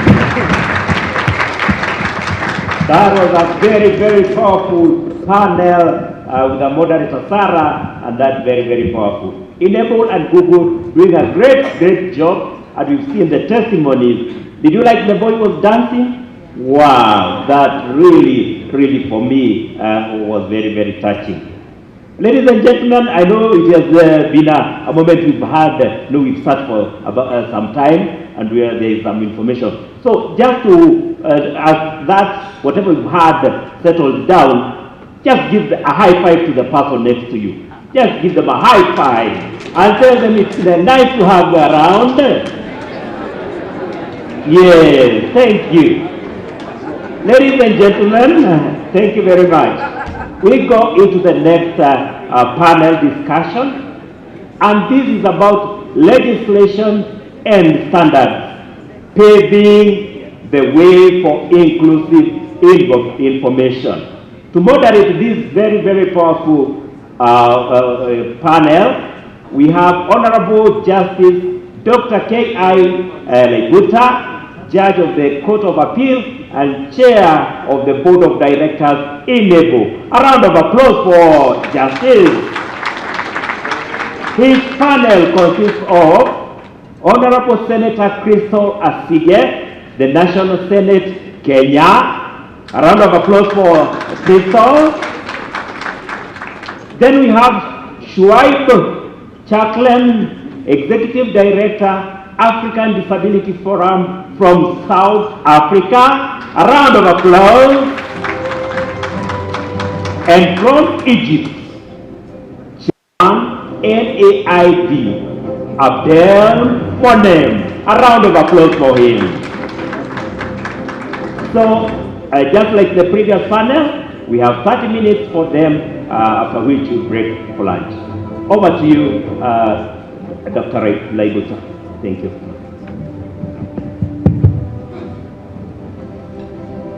Good afternoon, everybody.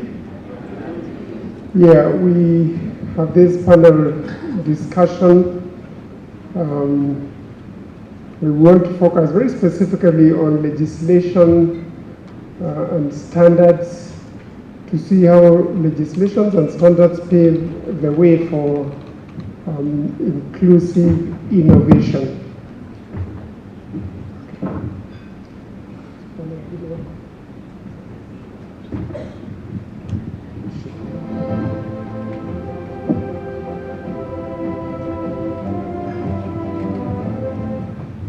Good. Let's give our colleagues a little moment to settle down.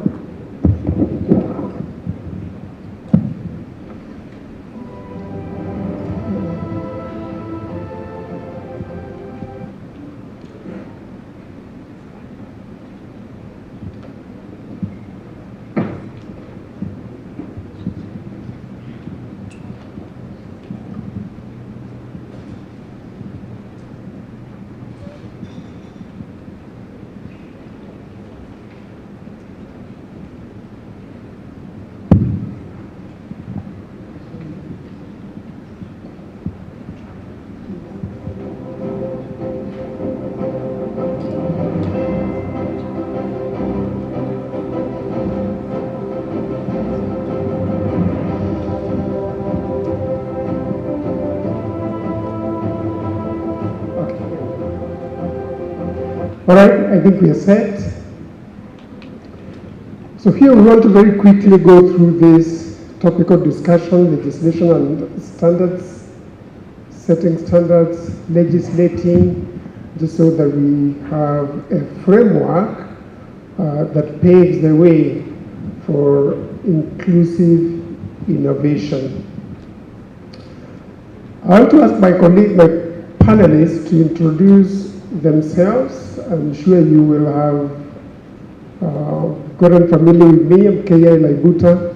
I've been introduced by the MC. So we'll go straight to our colleagues to introduce themselves, beginning with my extreme left. Who is on my extreme left? Yeah, so it's Abdel? me. Yeah, it's me. Okay. So my name is Abdelmanem Sharkawi. I'm actually coming from Egypt. I'm the chairman of the National Academy of Information Technology for Persons with Disabilities. It's actually a center that's affiliated with the Ministry of Communications and Information Technology in Egypt. So, do you want Thanks, to... Abdel. Let's have the second panelist introduce themselves. Yeah, it's you. Thank you. My name is Senator Crystal Asige. I am representing persons with disabilities, women and youth in the Parliament of Kenya. And many other things, but for this discussion, we're here to talk about legislation. So, yes, Asante. Asante, at least I can introduce Shoaib, I can see him. Shoaib, say something about yourself. Okay, thank you. My name is Shoaib Chopla. I'm the Executive Director of the African Disability Forum, which is a continental organization of persons with disabilities that is based in Addis Ababa, Ethiopia. Good, great. So you're all welcome. Dr. Laibuta? Yes, there's somebody else? Yeah, they forgot to announce me. My name is Christopher Patno. I lead accessibility and disability inclusion for Google for EMEA. Though I don't sound like it, I'm based in London, England. Sorry about that, Chris. I think you were seated too far away. I couldn't see you. I blend in nicely. All right, so shall we begin with Abdel? Abdel, tell us a little about standard setting and legislation, innovation and inclusivity, particularly in the context of your Egyptian region. Okay, thank you very much for the question. I guess I have a short presentation here. You can put it out there, please. I'm going to be brief, very brief, because of timing. I know everyone wants to go for lunch, right? So, get fast. So, can you get the presentation up, please? Is it there? Just highlights. Yeah. Because of time. All right. So, okay, here it's running. So let me get to the start. So this is a quick introduction. You see here, this is our building. It's actually in the Knowledge City. So let me briefly say that, I really liked the talk today. All talks were very useful, but in particular, because this touches with technology, Ambassador Philip actually touched on a lot of critical issues, particularly when it comes to integration and the scoping and sizing of the problem. So let me point to this very important report, which is the Global Report on Assistive Technology, and I think this report was produced by the WHO and the UNICEF. This came in the second half of 2022, if I'm not mistaken. And actually, there are quite good recommendations when it comes to that. So we want independence, to achieve independence, inclusion, and empowerment.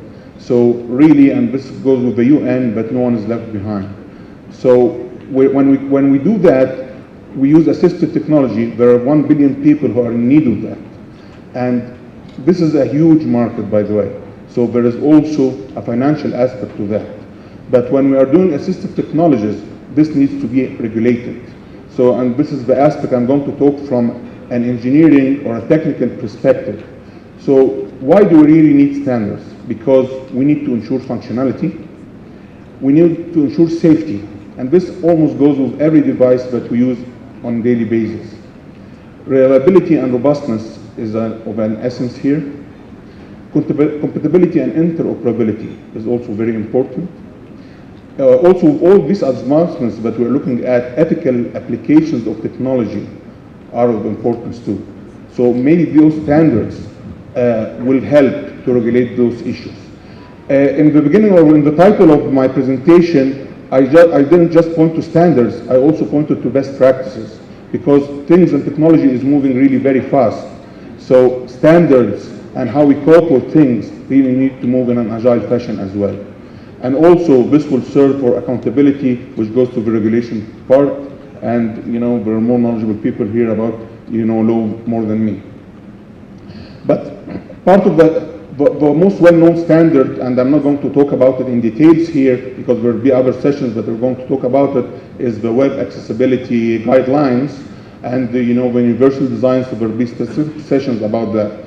But what about other things? So when we are saying digital accessibility or inclusion, this is not just about software here.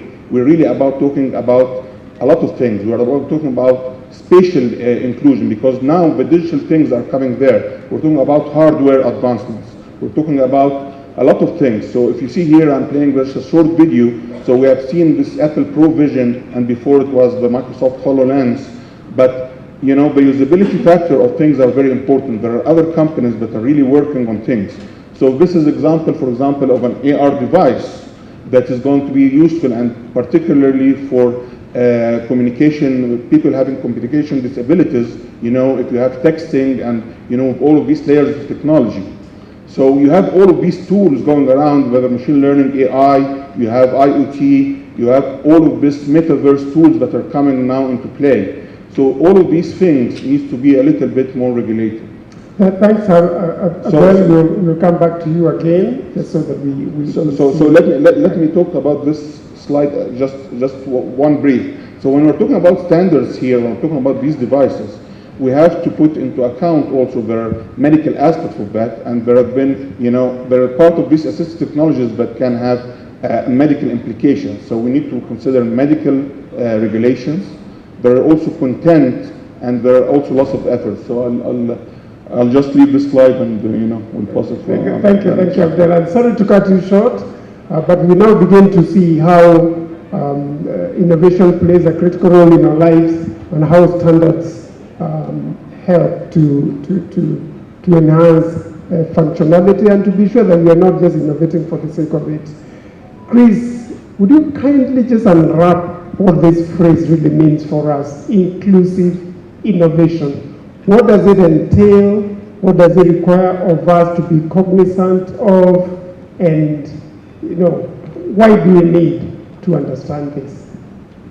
Thank you for the question. Inclusive innovation is the idea of nothing about us without us. We've heard this, something that meets their needs, collaborating together over time to create solutions that will continue to meet their needs as their expectations adapt, as the technology evolves. So it's really sort of a humble way of thinking about innovation. You have to realize you don't know everything for everyone. You go slowly, you go carefully, you go in concert with people. And when it comes to people with disabilities, there are so many different types of disabilities, and there's the intersectionality of disabilities. You can't create one product that's perfectly accessible for everyone, so don't make that the goal, but continue to thoughtfully evolve technology with people and for people. Santi. Let's go to Senator Crystal Asega. Could you kindly tell us what role legislation plays in all this, particularly in a bid to ensure that innovations are protected? What role does legislation play? And as you tell us that, also you could also mention how far have we gone with legislation in Kenya and perhaps in Africa, if we are familiar with what's going on elsewhere. Thank you, Dr. Laguta. So my background is, of course, in disability advocacy. It's in accessibility, and it's also in inclusive transport and mobility.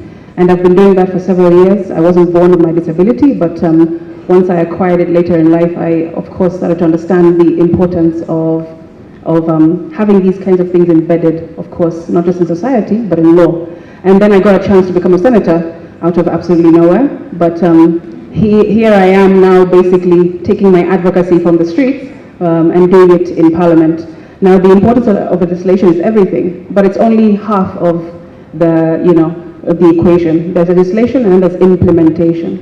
I can only speak as a legislator, which means I write the law, but implementation would be for government and for the executive, of course, to come and speak to that. But what I've done so far since being in Senate for 1.5 years or so is, I remember in 2022 Inclusive Africa, we were together and they launched the KEBS ICT standards, right?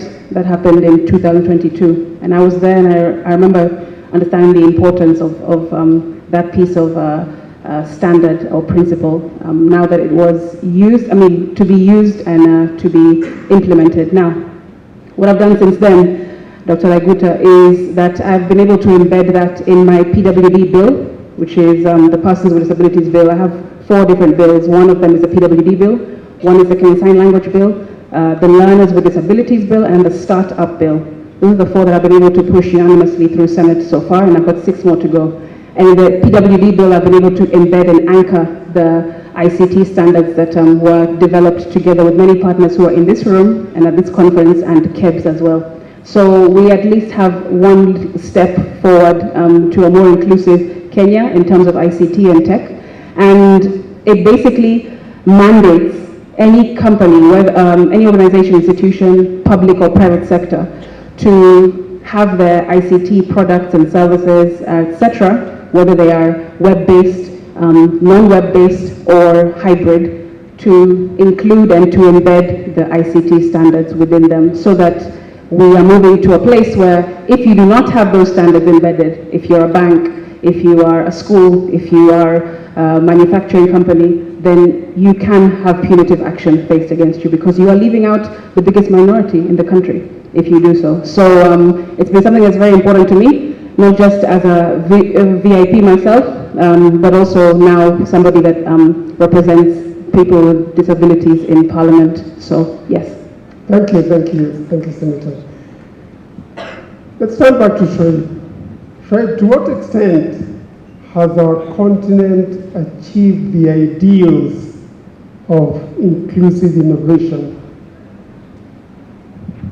And perhaps you can give us the South African perspective. Let me understand the question, whether we've achieved the inclusive ideals.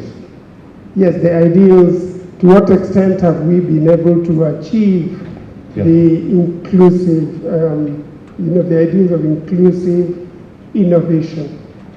Yeah. I doubt, I've not come across a country that can say it is completely inclusive, whether it's in terms of innovation or education or transportation. I think it's an ideal that we're still striving towards, very much so. But success has been unequal. If I look at the African continent, for instance, I would say there's advances being made in Rwanda, Kenya, Uganda, and then of course you asked me about South Africa. And yes, there's been significant progress made in South Africa. But I wouldn't say it's ideal. I think they have a very long way to go. Thank you. Perhaps you could add on and tell us what stands in the way of inclusive innovation in your experience. What is it that are the challenges, the stumbling blocks? Yeah, okay. So I think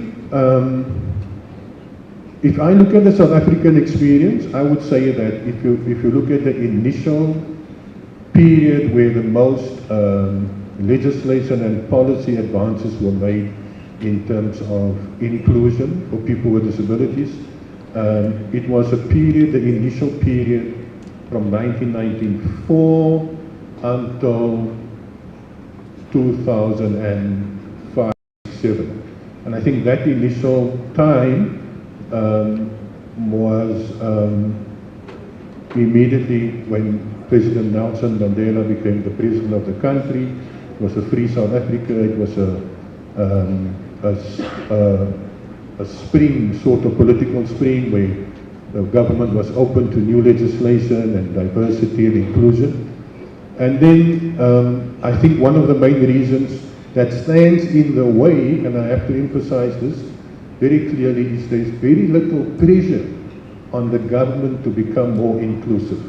Now, initially, let me make this point very clear, that at the time when the government was open in this political spring, you also had a very, very strong disability rights movement in the country. So there was a lot of civil society pressure on the government. There was a lot of awareness raising around the rights of people with disabilities. But now that that has waned off, there's less pressure on the government and less pressure on the private sector and society in general to advance the rights of people with disabilities and new innovation in technology.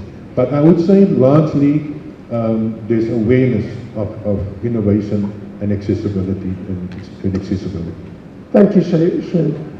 Chris, perhaps your continent has taken greater strides than just about everyone else, but how have you been able to accommodate and scale these challenges? How have you met these challenges in your experience? So right now in the EU, we're looking at this legislation called the European Accessibility Act.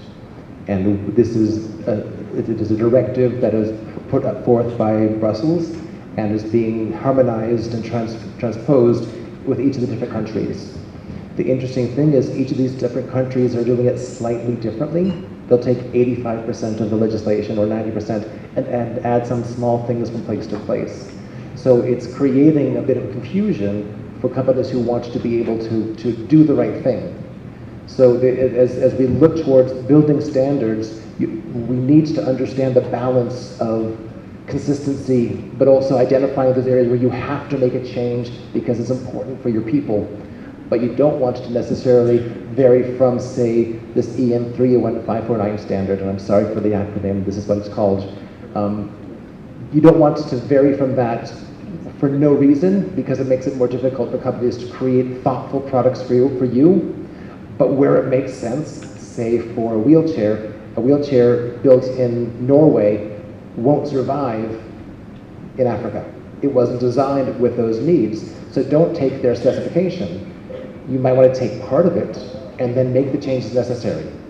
But looking at digital technology, if you're sitting in an office, you're sitting in an office, you're sitting in an office, those changes don't need to be quite as intense. So understand the needs of your people, understand the advantages of the specifications, and make the changes thoughtfully. Great. Senator, I'm sure we all agree and recognize the fact that legislation and certain standards and administrative structures that we set may not really suffice. What else needs to be done to overcome the challenges we come across in innovation, in accessibility, and all that comes with accessibility? Yes, certainly it doesn't suffice. It's only one piece of a puzzle. I think we need more inclusion champions in the non-disabled space. So as much as all of us are here and we all have something to discuss or contribute to this conversation, the people that need to hear it are outside. People who need to hear it are on matatus right now, they're in their jobs, they're in their schools, etc. They're the ones that need to hear it. And the only way that they're going to hear it is if we have voices that are loud enough in different spaces of influence, that they can continue talking on behalf of us about the inclusion sort of journey and the importance of having a universally designed Kenya or Africa. And without these loud voices, meaning in my context, for example, your local senator, your area MP, your area MCA, if we don't talk about it, or if the general public, the wider public who are non-disabled don't talk about these things to them, so they can see like, oh wow, my constituents really think that this is very important, and if I want them to vote me back in 2027, then I also have to make it a priority. I also think that companies need to include or be more inclusive on the board level and above, because once the captain of the ship or the driver of the car says, as a board member or as the chair of this board, inclusion is important and this is why, then everyone beneath, it'll trickle down to them, and it'll just become a standard within the company, rather than just having one or two people believe in this thing and try to convince everybody else. It will actually come from the top, and it will enter policy, and it'll enter, it'll make its way in culture and so on and so forth in that environment. So I think that there's a lot to be done in terms of the non-disabled coming on board with us and saying, okay, we hear you, we've been hearing you, and how can I also help? But also it means media need to change narrative around disability. It's not just the story of inspiration, like, oh wow, you really make me feel like my life can be so much worse, so I should appreciate my life. That's not nice. It's like, I'm not supposed to be here to be your inspiration. I'm supposed to be here to be at an equal playing field with you, so that I can show you that I can do what you can do, so long as you give me the things that I need and remove barriers from achieving that. So I think that there's a lot to be done. Thank you, yeah. And a good example of this, Dr. Laguta, as I conclude, is I am the only and I'm the first visually impaired senator in Kenya's history. And thanks. And it's not because there are not other fabulous and brilliant VIPs in Kenya, but it's only because we're going to be given the tools and the access and the meaningful sort of like participation ability, so that we can do this work, right? And so as I'm here, even if I just only make it one term and nobody wants me back, it's cool, so long as in these 5 years of this term I have shown and I have done things to move the needle and to change the narrative around disability. And VIP, which I am the original, I'm the OG of that saying, by the way. I used to live in the UK, and in the tube, they used to call me a VIP when I came into the tube to go from one place to the next. And I asked them, what does VIP mean? And they said, visually impaired passenger. So when I came back to Kenya after working and living in the UK, I was like, I call myself a VIP instead of calling myself a VI, because I felt like that sounded like a robot, like someone from the Transformers movie, like a VI. So I was like, I want to be called a VIP. And from there, I think that has empowered many other people, visually impaired persons, who have seen my story, to take that on board and themselves and call themselves VIPs. And that's an example of how best practice, how when a solution is made or given to a visually impaired person, a PWD, actually everyone else can also use it and be empowered by it and advance their lives through it. So very important for the wider general public to be involved in these conversations. Thanks, Mheshimiwa. Back to Abdel. Abdel, whose business is it to drive this agenda and give us the Egyptian perspective, the lessons we can learn from you? Okay, so if you can put my slides back on. Actually, I have answered my slides a little bit. So actually, I do agree that just sticking to standards about this comment, standards can regulate, the general framework, but there will be differences. This is why we said best practices also as well. So if we are talking about just the panel before us, and we talk about, e-books or, EPUB format, I guess. So this is like started with the DAISY consortium, if you wish. But whatever you put in these digital accessible books, this is another story too as well. So there needs to be some sort of local best practices that goes around. And you can actually use technology to generate this content. For example, you have immersive, you have the XR environments right now where you can use immersive environment to generate more accessible education as well.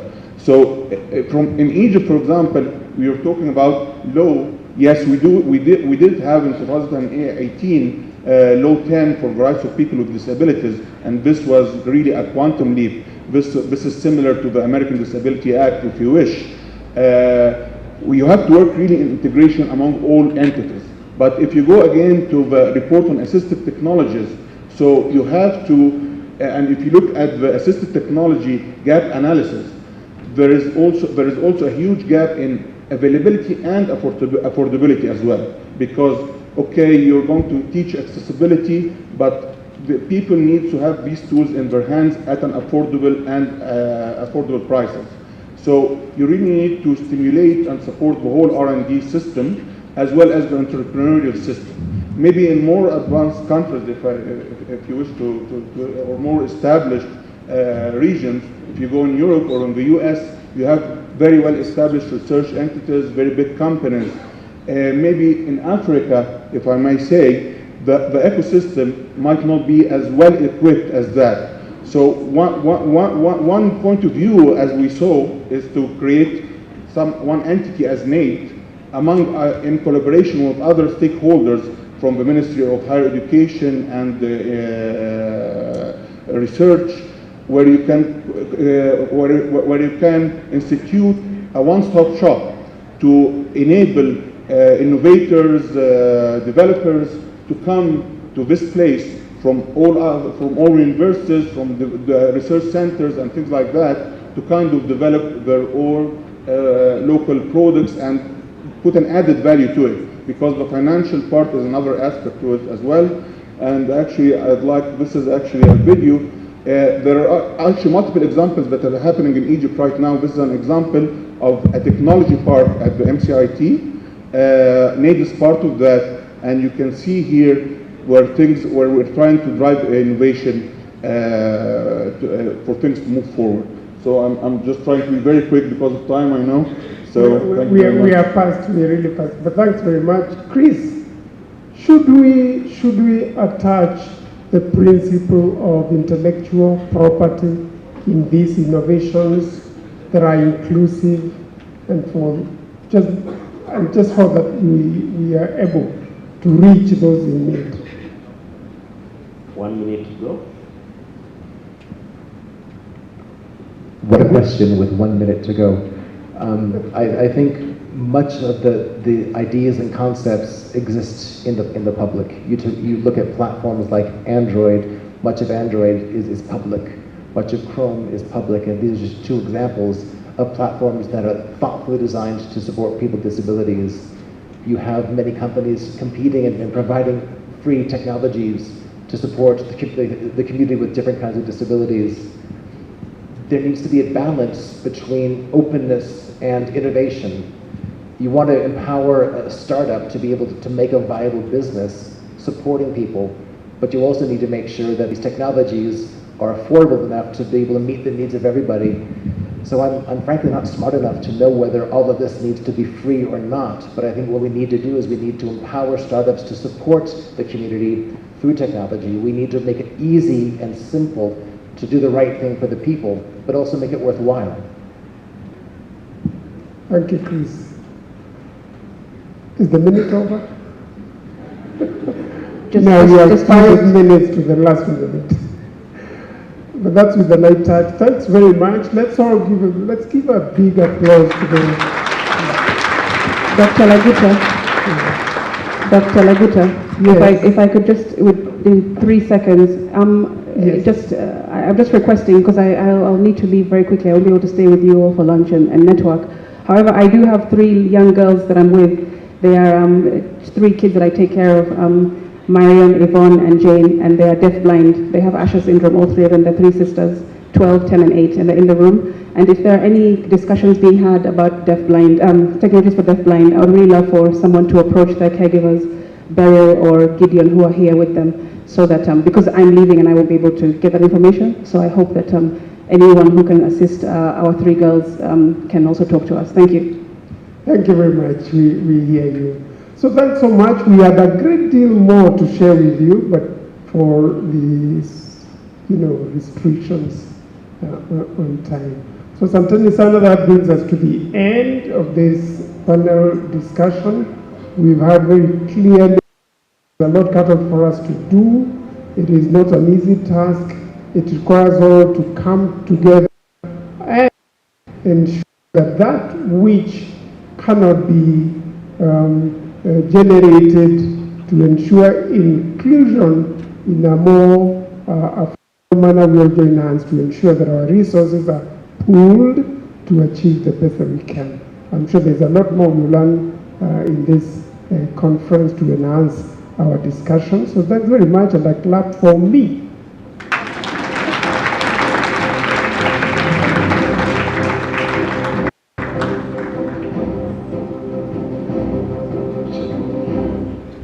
Well, thank you very much, Dr. Laibuta and your panel for that conversation. Quick announcements, ladies and gentlemen. First off, we're going for lunch. We have stewards who will be able to direct you appropriately, but before that, as you're exiting, you'll be issued with a meal card, and that's what you're going to use to access the restaurant. So we'll be back at around 2 o'clock for the afternoon session. Thank you very much for your cooperation and for being good listeners. So kindly, if you have a bag with you, please carry it before. Is the one that puts together or organizes the Inclusive Africa Conference. So really, Inclusive Africa Conference is one of the programs or products of Enable. The first Inclusive Africa Conference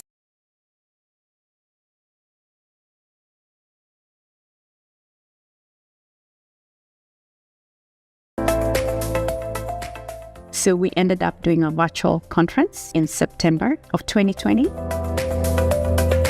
That's a fantastic question. 5 years from now? I see Inclusive Africa being led by young people with disabilities. I see Inclusive Africa becoming the center for knowledge in terms of people coming to share their research papers, their projects that they are working on. And number 3, we're seeing Inclusive Africa becoming the center for assistive technology innovations across Africa, because we want to make sure we are showcasing what's going on in the continent, what type of innovations are young people coming up with.